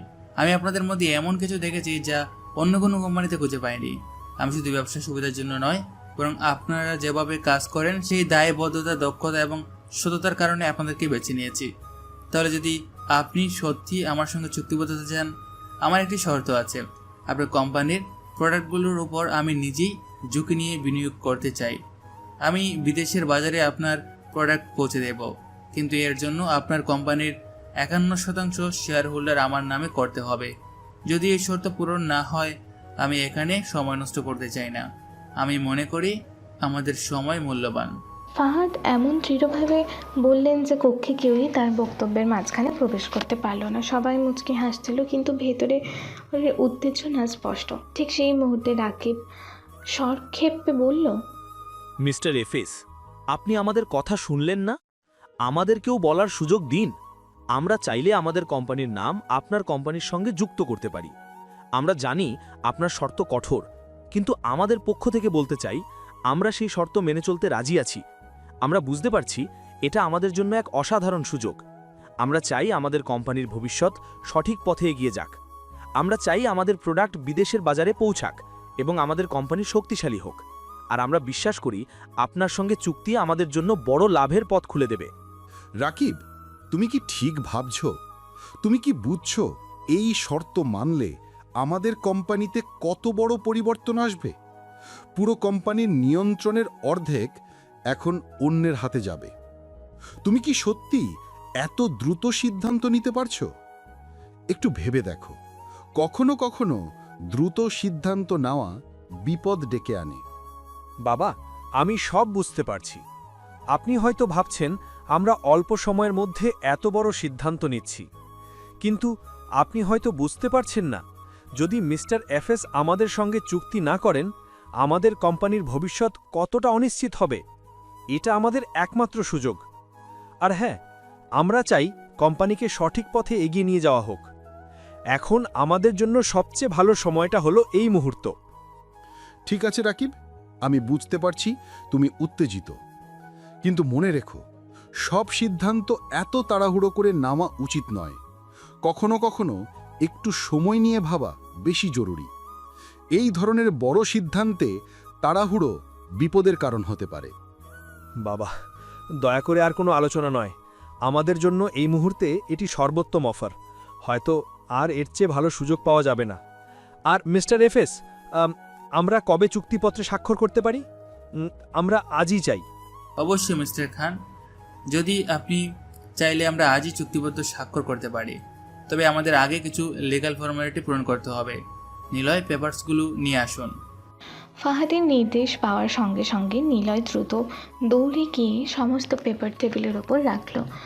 রাকিব আনন্দে উদ্বেলিত হয়ে এগুলো সাইন করলেন। তিনি এক মুহূর্ত দ্বিধা করলেন না। পেপার সই করার পরে ফাহাদ রাকিবকে দুটি বড় ব্যাগ ভর্তি টাকা হস্তান্তর করলেন। বাহাদুর আদেশ পাওয়া মাত্র তাদের গাড়ি আবারও রাস্তার ওপর সিরিয়াল হয়ে দাঁড়িয়ে পড়ে তাদেরকে নিয়ে যাওয়ার জন্য। এমন সময় ফাহাদ উঠে দাঁড়ায়। ফাহাদ রাকিবদের দিকে রহস্যময় হাসি দিলেন। রাকিব মনে করলেন এই হাসিটা যেন তাকে কোনো দূর অতীতের স্মৃতি মনে করাচ্ছে। সে যতই চেষ্টা করলো না কেন ঠিক মনে করতে পারছিল না ফাহাদকে কোথায় আগে দেখেছে। তবু তার মনের এক অজানা জায়গা বলেছিল সে ফাহাদকে আগে খুব কাছ থেকে দেখেছে। এদিকে ফাহাদও বুঝতে পারছিলেন যে রাকিব তাকে চিনতে পারেনি। যদি চিনতেন তাহলে কখনোই নিজের হাতে এত বড় ঝুঁকি নিয়ে পেপারগুলোতে সাইন করতেন না। ফাহাদ জানতেন এখন পুরো পরিস্থিতি তাদের নিয়ন্ত্রণে আছে। রাকিব ভাবতেও পারছিল না যে ফাহাদ আবারও ফিরে আসতে পারেন। চুক্তি স্বাক্ষর হওয়ার কয়েকদিন পরে খান গ্রুপের ভিতরে এক অদ্ভুত নীরবতা বিরাজ করছে। আগের মতো হাসি খুশি চরম আত্মবিশ্বাসী পরিবেশ নেই। অফিসের কর্পোরেট কক্ষে সবাই মনে মনে বুঝতে পারছে কিছু একটা ঠিক নেই, কিন্তু কেউ মুখে কিছু বলতে সাহস পাচ্ছে না। সবাই এক ধরনের ভয়, অনিশ্চয়তা আর অদৃশ্য চাপের মধ্যে কাজ করছে। ফাহাদের অফিসে অন্যদিকে প্রতিদিনই জমজমাট অবস্থা। নতুন প্রজেক্ট, নতুন চুক্তি, নতুন পরিকল্পনা, ল্যাপটপ, ফাইল, কলসির পাহাড় আর চা কফি সবই যেন এক সময় চলছে। ফাহাদ শান্ত, কিন্তু প্রতিটি পদক্ষেপে প্রমাণ, হিসাব আর পরিকল্পনার ছাপ। বিষয়টা কেমন যেন অদ্ভুত লাগছে। ফাহাদের সঙ্গে চুক্তির পর থেকে সবকিছু খুব দ্রুত বদলে যাচ্ছে। আমার নিজের অ্যাকাউন্টে যে পরিমাণ টাকা ঢুকছে তার হিসাবও আমি পুরোপুরি করতে পারছি না। সবচেয়ে আশ্চর্যের ব্যাপার হলো ফাহাদ সবসময় নিজের কাজের ব্যাপারে এতটা গোপন কেন? কেউ কিছু জিজ্ঞেস করলেই হেসে উড়িয়ে দেয়। ওর হাসিটা, ওই রহস্যময় হাসিটা কোথায় যেন আগে দেখেছি, কিন্তু ঠিক মনে করতে পারছি না। রাকিব, আমি শুরু থেকেই বলেছিলাম ফাহাদ নামের ছেলেটাকে আমি বিশ্বাস করি না। চোখে চোখ রেখে কথা বলে না, সব সময় কেমন যেন অন্য চিন্তায় থাকে। মনে হচ্ছে কোনো বড় পরিকল্পনা ওর মাথায় আছে। তুমি তাড়াহুড়ো করে ওর হাতে কোম্পানির অর্ধেকের বেশি শেয়ার তুলে দিলে। এখন সেই সিদ্ধান্তের ফলাফল স্পষ্ট হয়ে আসছে। মনে রাখ, বড় কোম্পানি মানে শুধু মুনাফা নয়, বিপদও আসে সেই সঙ্গে। আমি জানি বাবা, আপনার কথাই সত্যি ছিল, কিন্তু তখন আমাদের হাতে আর কোনো বিকল্প ছিল না। ব্যাংক ঋণ বন্ধ, প্রজেক্ট থেমে গেছে, শ্রমিকদের বেতন দিতে পারছিলাম না। ফাহাদ এসে হাত বাড়ালো, তখন মনে হলো যেন আল্লাহ নিজে পাঠিয়েছে ওকে। কিন্তু এখন বুঝতে পারছি আল্লাহ নয়, হয়তো ওর আগমন ছিল আমাদের জীবনের পরীক্ষা। আমি কি ভেবেছি এটা কতটা বড় বিপদ নিয়ে আসবে? কখনোই ভাবেনি। একদিন বিকেল রাকিব তার অফিসে বসে হিসেবের খাতা দেখছে। হঠাৎ দরজায় টোকা নিলয় প্রবেশ করে। ফাহাদের সবচেয়ে বিশ্বস্ত কর্মী, যে সবসময় ফাহাদের পরিকল্পনার অগ্রভাগে থাকে। স্যার, মিস্টার এফএস আপনাকে দেখা করতে বলেছেন। এখনই যেতে হবে, খুব জরুরি। এটা কোনো সাধারণ দেখা নয়, বরং খুব গুরুত্বপূর্ণ। আপনি শুধু চলুন, বাকি সব আমি ম্যানেজ করি। এই সময় কি এমন জরুরি? আমি কি এখনই যেতে পারবো? ওটাও নিয়ে আপনাকেই বলবেন। আমি শুধু আপনাকে বলছি আপনার উপস্থিতি অত্যাবশ্যক। রাকিব মনে মনে অস্থির বোধ করে। তারপরও গাড়িতে উঠে গাড়ি চলে ফাহাদের প্রাইভেট রিসর্টের দিকে। রিসর্টে পৌঁছে রাকিব লক্ষ্য করে চারপাশে ভারী নিরাপত্তা, গেট কিপার এবং গার্ডদের মুখে কোনো অভিব্যক্তি নেই। ফাহাদ ভেতরে বসে আছে, ল্যাপটপ খোলা, পাশে ফাইলের গাদা। সে তার চোখে রহস্যময় হাসি নিয়ে রাকিবকে দেখে। আহা, মিস্টার রাকিব খান, আপনি তো দেরি করলেন, আসুন বসুন। অনেকদিন পরে একসাথে বসা হলো, চা খাবেন? চা লাগবে না। আপনি যে এত রাতে আমাকে এখানে ডেকেছেন, নিশ্চয়ই কোনো বড় ব্যাপার আছে। সরাসরি বলুন ফাহাদ, আর সময় নষ্ট করবেন না। আমি চাই পুরো সত্যটা এখনই শুনতে। বড় ব্যাপারই বলা যায়। জানেন, আমি কখনো কোনো কাজ বিনা উদ্দেশ্যে করি না। খান গ্রুপে ইনভেস্ট করা, 51% শেয়ার নেওয়া, এগুলো শুধু ব্যবসায়িক কাজ নয়। এর পেছনে আমার জীবনের একটা বড় কারণ আছে, একটা ক্ষত আছে যা আমি আর বহন করতে চাই না। আমি যা করেছি তা সব পরিকল্পনা অনুযায়ী, আর এবার সেই পরিকল্পনার শেষ ধাপ শুরু হবে। আপনার জীবনের কারণ আমি কিছুই বুঝতে পারছি না। আপনি আসলে কি বলতে চাইছেন? রাকিব, আসলে বিষয়টি শুধু ব্যবসা নয়। আসলে তোমার বোন আরিশাকে আমি প্রথম দিন দেখার পর থেকে ভীষণ পছন্দ করি। সেই দিন থেকে আমার ঘুম উড়ে গেছে, মন শান্ত হয়নি। সবসময় সে আমার চোখের সামনে থাকে। আর এখন আমি চাই তুমি আমাকে আরিশাকে দাও। হ্যাঁ, তোমার বাধ্যকতা সেটা করতে হবে। কি বলছো তুমি? দেখো, তুমি আমার বিজনেস পার্টনার হতে পারো, কিন্তু আমার পরিবারের প্রতি হাত বাড়ালে আমি কখনোই তোমাকে ক্ষমা করব না। তুমি এখনই ভুলে যাও, আমার পরিবারের কেউই, বিশেষ করে আমার বোনের দিকে হাত বাড়াতে পারবে না। তুমি যা ভাবছো তা কখনো ঘটতে দেব না। হাইপার হওয়ার কি আছে রাকিব? কন্ট্রোল, না হলে বিপদ। বিষয়টা খুবই সহজ। যদি তুমি তোমার বোনকে আমাকে না দাও, তাহলে তুমি কেবল নিজের কোম্পানি নয়, পুরো পরিবারের জন্য বিপদ ডেকে আনছো। আমি তোমাদের কোম্পানির 51% শেয়ারের মালিক। আমি চাই তোমার সবকিছু আমি নিতে পারি। আমি চাইলে তোমার সবকিছু আমি নিতে পারি। তুমি নিশ্চয়ই তুমি বুঝতে পারছো আমি তোমার সঙ্গে এবং তোমার সকল কোম্পানির সঙ্গে আমি কি করতে পারি। হারামজাদা, কুত্তার ছেলে, তোমার এত বড় সাহস! আমার পরিবারের দিকে, আমার বোনের দিকে হাত বাড়াও। একদিন তোকে আমি এমনভাবে শাস্তি দেব যে তোর জীবন আর শান্তি হবে না। আজকে তোর খারাপ রূপের সঙ্গে পরিচয় করাই হবে। দেখিস কি রকম কষ্ট দেয় আমার প্রতিশোধ। রাকিব সেই মুহূর্তে ফাহাদের ওপর আক্রমণ করে। ফাহাদ প্রথমে শান্ত থাকলেও দ্রুত পরিস্থিতি বুঝে তার অভিজ্ঞতা কাজে লাগিয়ে রাকিবকে আটকে দেয়। রাকিবকে দুবার শক্ত হাতে ধাক্কা মারে, তারপর সিকিউরিটি গার্ডদের সাহায্যে রাকিবকে দাঁড় করায়। বাপরে, যদি বাঁচতে চাও তুমি বোনকে আমার হাতে তুলে দাও। এটা আমি তোমাকে অনুমতি নিচ্ছি না, কারণ তুমি যদি বোনকে আমাকে দাও না, তবে তোমার কোম্পানি, তোমার পুরো পরিবার সব বিপদে পড়বে। তুমি আমাকে এখনও চিনো না, আমি কে। ফাহাদ পা বাড়ায় চলে যাওয়ার জন্য। হঠাৎ কিছু মনে পড়ে, ফিরে আসে। রাকিবের দিকে তাকিয়ে তার ছেলের হাসি দিয়ে বলে, বোনকে যদি নিজের ইচ্ছায় না দাও, তাহলে আমি অন্য উপায় নেব। আর একবার যদি আমি তাকে চিনিয়ে নিই, তখন কোন বিবাহ নয়, রক্ষিত তৈরি হবে, বুঝেছিস? মাইন্ডে। ফাহাদ চলে যায়। রাকিব তখন ভেঙে পড়ে, দারুণ দুশ্চিন্তায়। বাড়িতে ফেরার পরও তার মন মরমর করে। আরিশার নিরাপত্তা নিয়ে আতঙ্ক, নিজের ক্ষমতা, সীমাবদ্ধতা সব মিলিয়ে রাকিবকে নিঃশব্দ করেছিল। কয়েকদিন পার হয়ে যায়, রাকিব চুপচাপ থাকে, বাবার কাছে কোনো কিছুই বলছে না। জলিল সাহেব বারবার চেষ্টা করেন জানতে ছেলে কি চিন্তিত। এক রাতে শেষ পর্যন্ত রাকিব স্বীকার করে, তোকে আমি আগেই বলেছিলাম রাকিব, এইসবের মধ্যে নিজেকে জড়াবি না।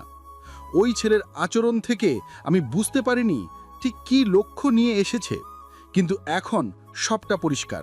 ও আমাদের ধ্বংস করতে এসেছে আর আরিশার দিকে হাত বাড়িয়েছে। আমি বারবার বলেছি সাইন করিস না, কিন্তু তুই শুনলি না। এখন কি করবি? আমার মেয়েটার কি হবে? বাবা, আমাকে মাফ করে দাও।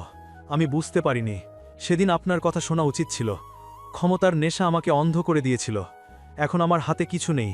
আরিশারে রক্ষা করার একমাত্র পথ আমি নিজে খুঁজে বের করব।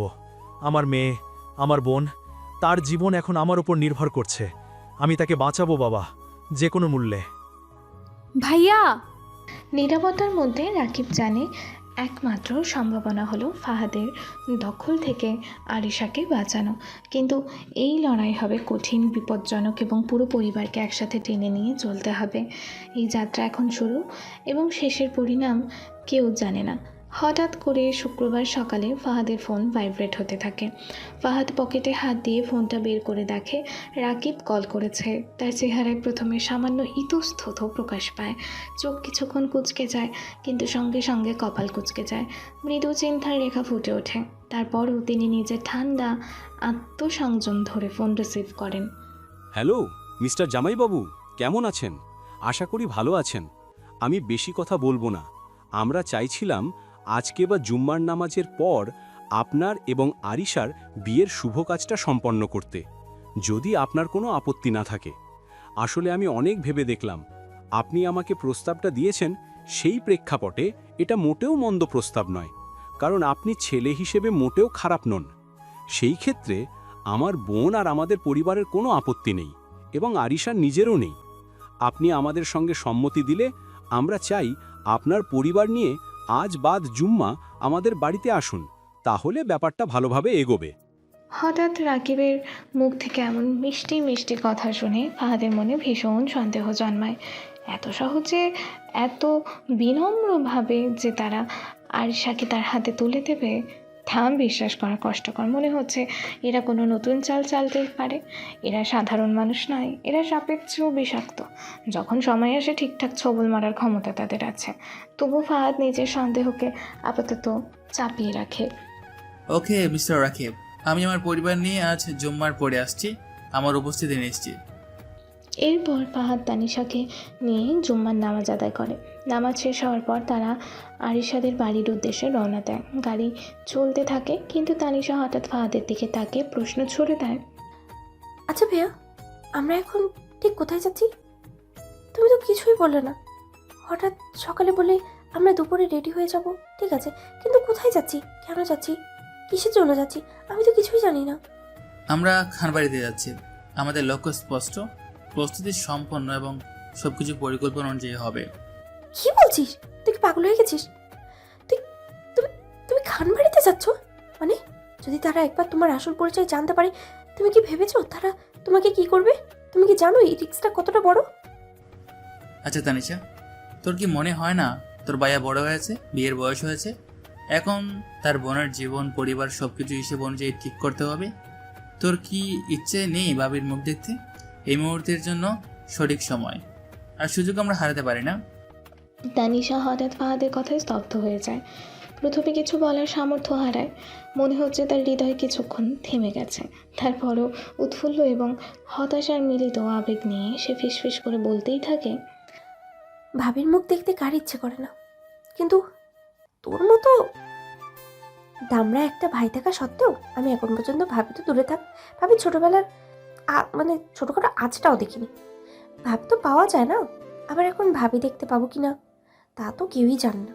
আমি কেমন স্বপ্ন দেখতে পারবো কখনো, ভাবি আসবে কিনা? ঠিক আছে তানিশা, তুমি যা বলতে চাও আমি বুঝতে পারছি। আমরা ঠিক করব ধাপে ধাপে।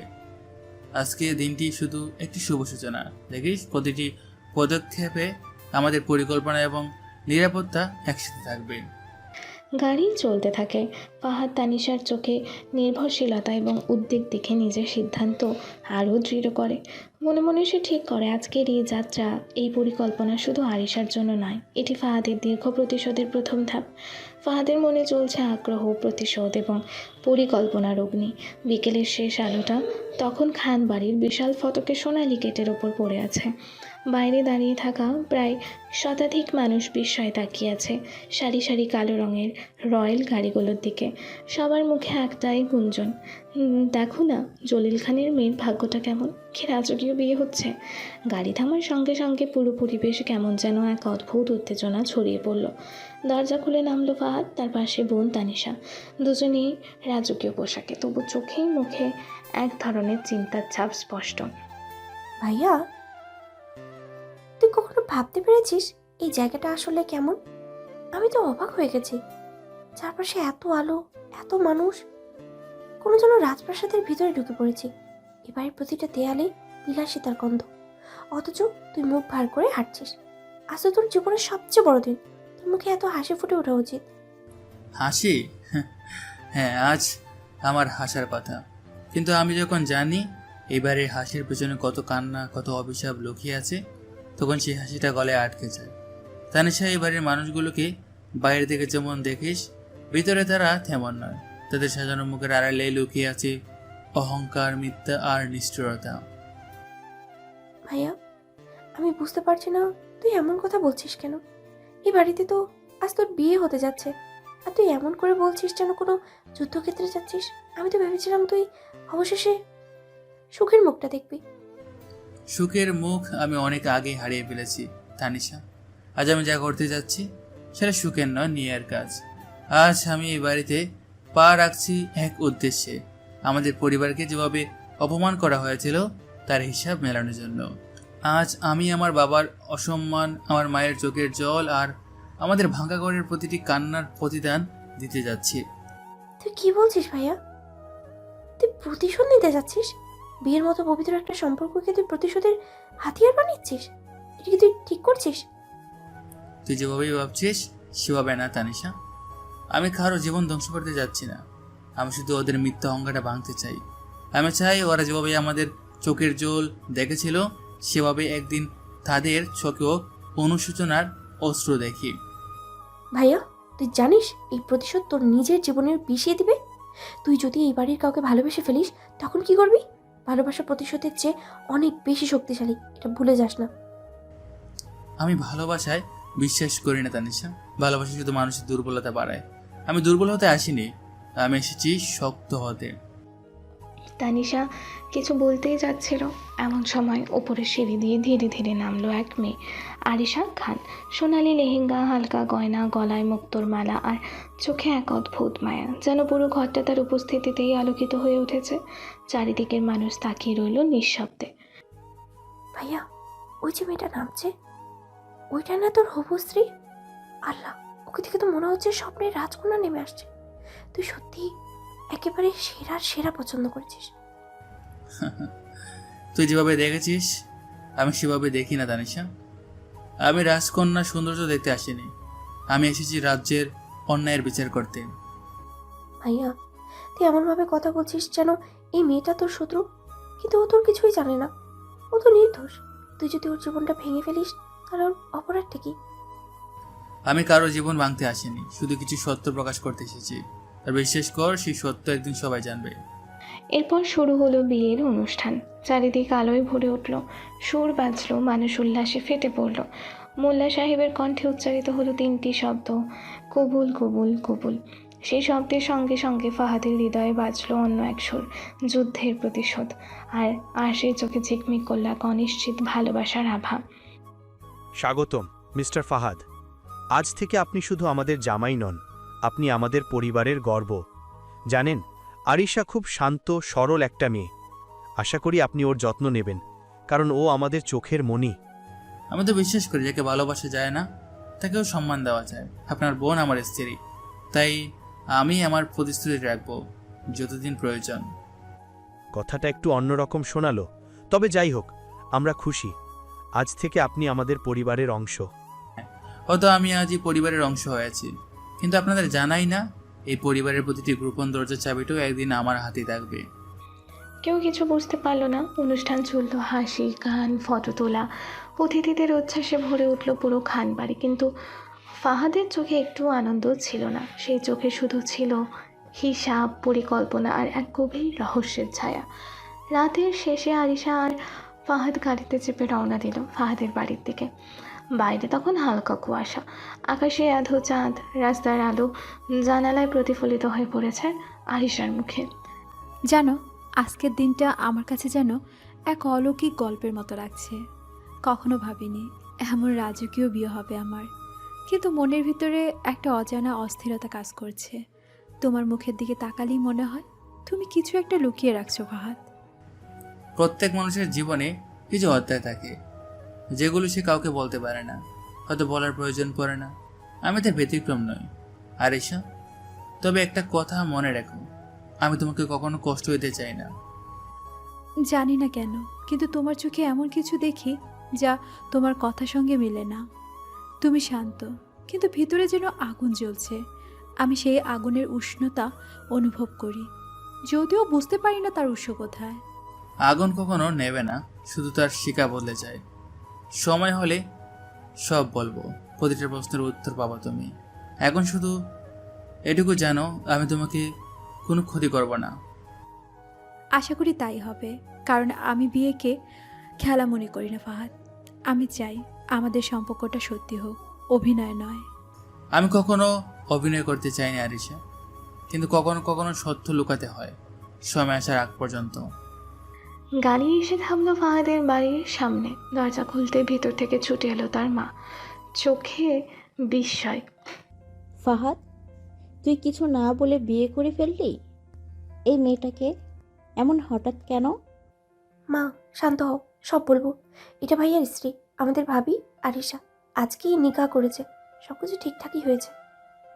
বিয়ে এত বড় ব্যাপার, অথচ আমাদের কিছুই জানাসনি? এটা কি তোর সিদ্ধান্ত নাকি কারাগার পরচনায়? বাবা, এই সিদ্ধান্ত একদম আমার নিজের। আমি কাউকে অপমান করতে চাইনি, বরং আমাদের পরিবারের নাম উজ্জ্বল করতে চেয়েছি। বাবা, এখন শুধু ভাইয়ের উপরে ভরসা রাখো, সময় হলে সব বুঝবেন। সেদিন রাতে আরিশা নতুন জীবনে পা রাখল, এক অজানা রহস্যে ভরা জীবনে। ফাহাদ তাকে মিষ্টি হাসি দিল, সেই হাসির গভীরে ছিল বিষাদ, প্রতিশোধ আর গোপন সত্যের ভার। চাঁদ তখন জানালার ওপরে একলা ঝুলছে, যেন সেও জানে এই ভালোবাসার গল্পটা একদিন পরিণত হবে এক ভয়ানক সত্যে। আরিশা বউ হয়ে প্রথম যেদিন ফাহাদের বাড়িতে এলো, পুরো বাড়িটাই যেন আলোয় ঝলমল করে উঠেছিল। গেটে বড় ফুলের তোড়া, উঠানে বেলুনের ছড়াছড়ি, আর ঘরে ঘরে সবাই উৎসুক মুখে তাকিয়ে আছে নতুন বউকে একবার দেখার জন্য। ফাহাদের মা সালমা বেগম বারান্দার দরজায় দাঁড়িয়েছিলেন, তার মুখে মৃদু হাসি, চোখে এক অদ্ভুত তৃপ্তি। ছেলের বিয়ে হয়েছে, ঘরে বউ এসেছে, একজন মায়ের এর চেয়ে খুশি আর কি হবে? আহা, এসো মা আরিশা, এসো। এই বাড়িটা আজ থেকে তোমারও। আল্লাহ যেন তোমাদের দাম্পত্য জীবনের সুখ আর শান্তি দেন। এসো, আমি তোমার জন্যই অপেক্ষা করছিলাম। আম্মা, আপনাদের এমন ভালোবাসা পেয়ে আমি সত্যি কৃতজ্ঞ। আমি চেষ্টার ত্রুটি রাখবো না আপনাদের পরিবারের মান রাখার জন্য। ফাহাদের বাবা শহীদুল ইসলাম সেদিন একটু গম্ভীর ছিলেন। তিনি মানুষ হিসেবে কঠোর, কিন্তু হৃদয়ে ছিলেন গভীর আবেগী। ছেলের জীবনে এত বড় পরিবর্তন দেখে কিছুটা চিন্তিতও ছিলেন। ফাহাদ, তুমি এখন সংসারের দায়িত্ব নিয়েছো। জীবন মানে শুধু কাজ আর ব্যবসা না, একটা সময় মানুষকে পাশে চাই। আমি চাই তুমি তোমার সংসারকে ঠিক ততটাই গুরুত্ব দাও যতটা তুমি অফিসের ফাইলগুলোকে দাও। জানি বাবা, আমি চেষ্টা করব সবকিছু ঠিকভাবে সামলাতে। আমি জানি আমার অনেক ভুল আছে, কিন্তু আমি চাই আবার সবাইকে প্রমাণ করতে যে আমি পারবো। প্রথম কয়দিন সব কিছু খুব ভালোই চলছিল। সালমা বেগম প্রতিদিন সকালে আরিশার জন্য দুধ ফল নিয়ে যেতেন, দুপুরে একসাথে রান্না করতেন, বিকেলে একসাথে চা খেতেন। তানিশা, ফাহাদের ছোট বোন, আরিশাকে খুব পছন্দ করত। ভাবি, তুমি না আসলে এই বাড়িটা আবার মরা বাড়ির মতো ছিল। ভাইয়া তো মুখে হাসি আনতোই না, এখন দেখো অন্তত হাসি। তুমি তো আমাদের সবাইকে আবার এক করে দিয়েছ। তুমি না তানিশা খুব মিষ্টি মেয়ে। আমি এসেছি এই বাড়িতে, কিন্তু তোমাদের ভালোবাসা ছাড়া আমি কিছুই না। আমি চাই সবাই যেন মনে করে আমি এই বাড়িরই একজন। সবাই ভালোবাসলেও একটা মানুষ ছিল যে নিজের ভেতরটা পুরোপুরি খুলে দিতে পারছিল না। সে হলো ফাহাদ। তার মুখে যতই হাসি থাক, চোখে ছিল একরাশ শূন্যতা। রাতে অফিসের কাজের অজুহাতে সে নিজের ঘরে বসে থাকতো, একা, চুপচাপ, গম্ভীর। একদিন রাতে আরিশা সাহস করে এগিয়ে এলো। জানালার পাশে বসে থাকা ফাহাদকে দেখে সে শান্ত গলায় বলল, ফাহাদ, কিছু বলবে তোমাকে? তুমি জানো আমি এই বাড়িতে এসেছি শুধু বউ হয়ে না, একজন মানুষ হিসেবে, একজন সঙ্গী হিসেবে। কিন্তু তোমার মুখে আজ পর্যন্ত একটা আসল হাসি দেখিনি। এমন কেন? আমি কি কিছু ভুল করেছি? না রিচা, তুমি কিছুই ভুল করনি। আমি ভুল মানুষ। আমার জীবনে অনেক এমন ঘটনা আছে যা ভুলে যাওয়া সম্ভব না। দেখেছি যা হারিয়েছি তার প্রতিটা টুকরো এখনো আমাকে পোড়ায়। তুমি চেষ্টা করছো আমাকে বুঝতে, কিন্তু আমি চাই না তুমি আগুনে পোড়ো। তুমি জানো আমি তবুও তোমার পাশে থাকবো, কারণ আমি শুধু তোমার নামের সঙ্গে না, তোমার যন্ত্রণার সঙ্গীও হতে চাই। যদি আমি কিছু করতে পারি তোমার মনটা হালকা করার জন্য, তাহলে আমাকে সুযোগ দিও। তুমি ভালো মানুষ আরিশা। কিছু কিছু যুদ্ধ আছে যেগুলো একা লড়তে হয়। আমি কাউকে এই যুদ্ধে টানতে চাই না। আমার এই বিয়ে এটা শুধু একটা দায়িত্ব, একটা পথ, একটা হিসাবের অংশ, এর বেশি কিছু না। আরিশা তখন কিছুই বলল না, শুধু চুপচাপ জানালার বাইরের অন্ধকারে তাকিয়ে থাকলো। হয়তো সে বুঝে গেছিল এই সম্পর্কের পেছনে কোনো গভীর গল্প লুকিয়ে আছে, কোনো প্রতিশোধ, কোনো অতীত যা ফাহাদ কাউকে জানাতে চায় না। সেদিন রাতে সে অনেকক্ষণ কেঁদেছিল, কিন্তু পরের সকালে আবারও হাসি মুখে সবার সামনে এসেছিল, কারণ সে জানতো এই পরিবারটা তার এখন আশ্রয়। দিন যেতে থাকে, আরিশা ধীরে ধীরে সবার প্রিয় হয়ে ওঠে। সালমা বেগম তাকে মেয়ের মতো ভালোবাসেন, শহীদুল ইসলাম তাকে মা বলে ডাকতে বলেন, আর তানিশা তো তাকে ছাড়া এক মুহূর্ত থাকতেই পারে না, কিন্তু সেই সুখের ভেতরেও লুকিয়ে থাকে এক অদৃশ্য দেয়াল। ফাহাদ আরিশাকে যতটা দূরত্বে রাখে ততটাই ঠান্ডা হয়ে যায় তাদের সম্পর্ক। আর এই ঠান্ডা সম্পর্কের মাঝে একটা নতুন রহস্য জমতে থাকে, যার সূত্রপাত হতে যাচ্ছে খুব শীঘ্রই। বিয়ের 3 মাস কেটে গেছে। ফাহাদের বাড়িতে এখন সব কিছু অনেক বদলে গেছে। একটা সময় ছিল এই বাড়ির করিডোরে নীরবতা রাজত্ব করত, যেন কেউ হাসলেই দেয়ালগুলোও অবাক হয়ে যেত। কিন্তু এখন সকাল থেকে রাত পর্যন্ত সেই দেয়ালগুলোতে প্রতিধ্বনি হয় হাসির, কথা বলার আর জীবনের শব্দ। এই পরিবর্তনের একটাই কারণ, আরিশা। গরম ভাতের গন্ধে গোটা বাড়িটা যেন ভরে গেছে। রান্নাঘরে সালমা বেগম কিছু সবজি কাটছেন। আরিশা এসে তার পাশে বসে হাসি মুখে বলে, আম্মা, আপনি আমার নিজের হাতে লাগিয়েছেন। আমি তো বলেছিলাম সকালের রান্নাটা আমি সামলে নেব। আপনি একটু বসে বিশ্রাম নিন না, সারা জীবন পরিশ্রম করেছেন, এখন অন্তত আরাম করুন। হায় আল্লাহ, তুমি না থাকলে হয়তো আমি একদম বুড়ি হয়ে যেতাম। তুমি তো আমার ছেলের চেয়েও বেশি যত্ন নিচ্ছ আমার। আল্লাহ তোমাকে সুখে রাখুক মা। আম্মা, আমি তো এই ঘরের মেয়ে এখন। নিজের ঘরের কাজ নিজের হাতে না করলে শান্তি পাই না। আপনি আমার শাশুড়ি না, আমার মায়ের মতো। তুমি এমনভাবে বললে যে বুকটা ভরে গেল। জানো মা, আমি কখনো ভাবিনি আমার ছেলের ঘরে এমন বউ আসবে যে শুধু ঘর নয়, মনটাও সাজিয়ে দেবে। আম্মা, আপনাদের দোয়া আছে বলেই সব এত সুন্দরভাবে চলছে। আমি শুধু চাই এই ঘরের সবাই যেন সব সময় হাসে। তানিশা আজ ইউনিভার্সিটি থেকে ফিরে এসেছে। ব্যাগটা ছুঁড়ে ফেলে রেখে সোফায় বসে পড়ল। আরিশা এসে এক গ্লাস পানি দিল। ভাবি, আজ ক্লাসে একটাও মিনিট শান্তি পাইনি। প্রেজেন্টেশন, রিপোর্ট, গ্রুপ প্রজেক্ট, মাথা পুরাই করো। তুমি তো একদম আমার ছোট বোনের মতো হয়ে গেছো। ইউনিভার্সিটির ঝামেলা না থাকলে তোমার জীবনটাই নিখুঁত হতো মনে হয়। ভাবি, ইউনিভার্সিটি যদি না থাকতো তাহলে আমি পাগল হয়ে যেতাম। তবে আজ একটা মজার ঘটনা ঘটেছে। স্যার বলেছে আগামী সেমিস্টারে ফিল্ড ভিজিট হবে রাজশাহীতে। ভাবি, আপনি রাজশাহী গেছেন কখনো? গেছি, কিন্তু তখন ছোট ছিলাম। রাজশাহীর আম, পদ্মার বাতাস আর নদীর ধারে বিকালের আলো, সব কিছু এখনও চোখে ভাসে। তুমি গেলে কিন্তু অনেক ছবি তুলে আনবে, আমি দেখতে চাই। ভাবি, আপনি কিন্তু দারুণ গল্প বলেন। আপনার কথা শুনলে মনে হয় আমি একটা সিনেমা দেখছি। তুমি জানো তানিশা, জীবনের প্রতিটি মুহূর্তই আসলে একটা গল্প, শুধু কেউ দেখে, কেউ মিস করে ফেলে। ভাবি, আপনার গল্পে অনেক কিছুই আছে মনে হয়। কখনো কখনো আপনাকে দেখে একদম চুপ হয়ে জানলার দিকে তাকিয়ে থাকেন। তখন মনে হয় আপনি যেন কিছু মনে মনে বলছেন। কি ভাবেন তখন? হয়তো ভাবে সব মানুষকে বোঝা যায় না, কিন্তু ভালোবাসা দিয়ে বোঝানো যায়। আপনি কি ভাইয়ার কথাই বলছেন ভাবি? হ্যাঁ, হয়তো ওর কথাই বলছি। ও খুব জটিল মানুষ, কিন্তু তার ভিতরে একটা শিশু লুকিয়ে আছে, যে কাঁদতে চায়, ভালোবাসতে চায়, কিন্তু ভয় পায় হারিয়ে যেতে। আমি চাই সেই মানুষটাকে আবার ফিরিয়ে আনতে। ভাবি, আপনি জানেন ভাইয়া ছোটবেলা থেকেই নিজের ভিতরে অনেক কিছু চেপে রাখে। মা বলে ওর মনটা কেমন যেন একদম পাহাড়ের মতো, বাইরে শক্ত, ভিতরে নরম। কিন্তু আপনি আসার পর থেকে না, ওর মুখে হাসি ফিরে এসেছে। তাহলে আমি ঠিক কাজ করছি, তাই না? ঠিক না ভাবি, আপনি জাদু করেছেন। ফাহাদ আজ অফিস থেকে একটু আগে ফিরেছে। ঘরে ঢুকেই দেখে টেবিলে সুন্দরভাবে সাজানো রাতের খাবার, পাশে হালকা গন্ধ ছড়ানো ফুলদানি। তুমি এখনো ঘুমাওনি? না, ভাবলাম আপনি আসবেন, তাই অপেক্ষা করছিলাম। আপনার জন্য গরম খাবার রেখেছি, বসুন।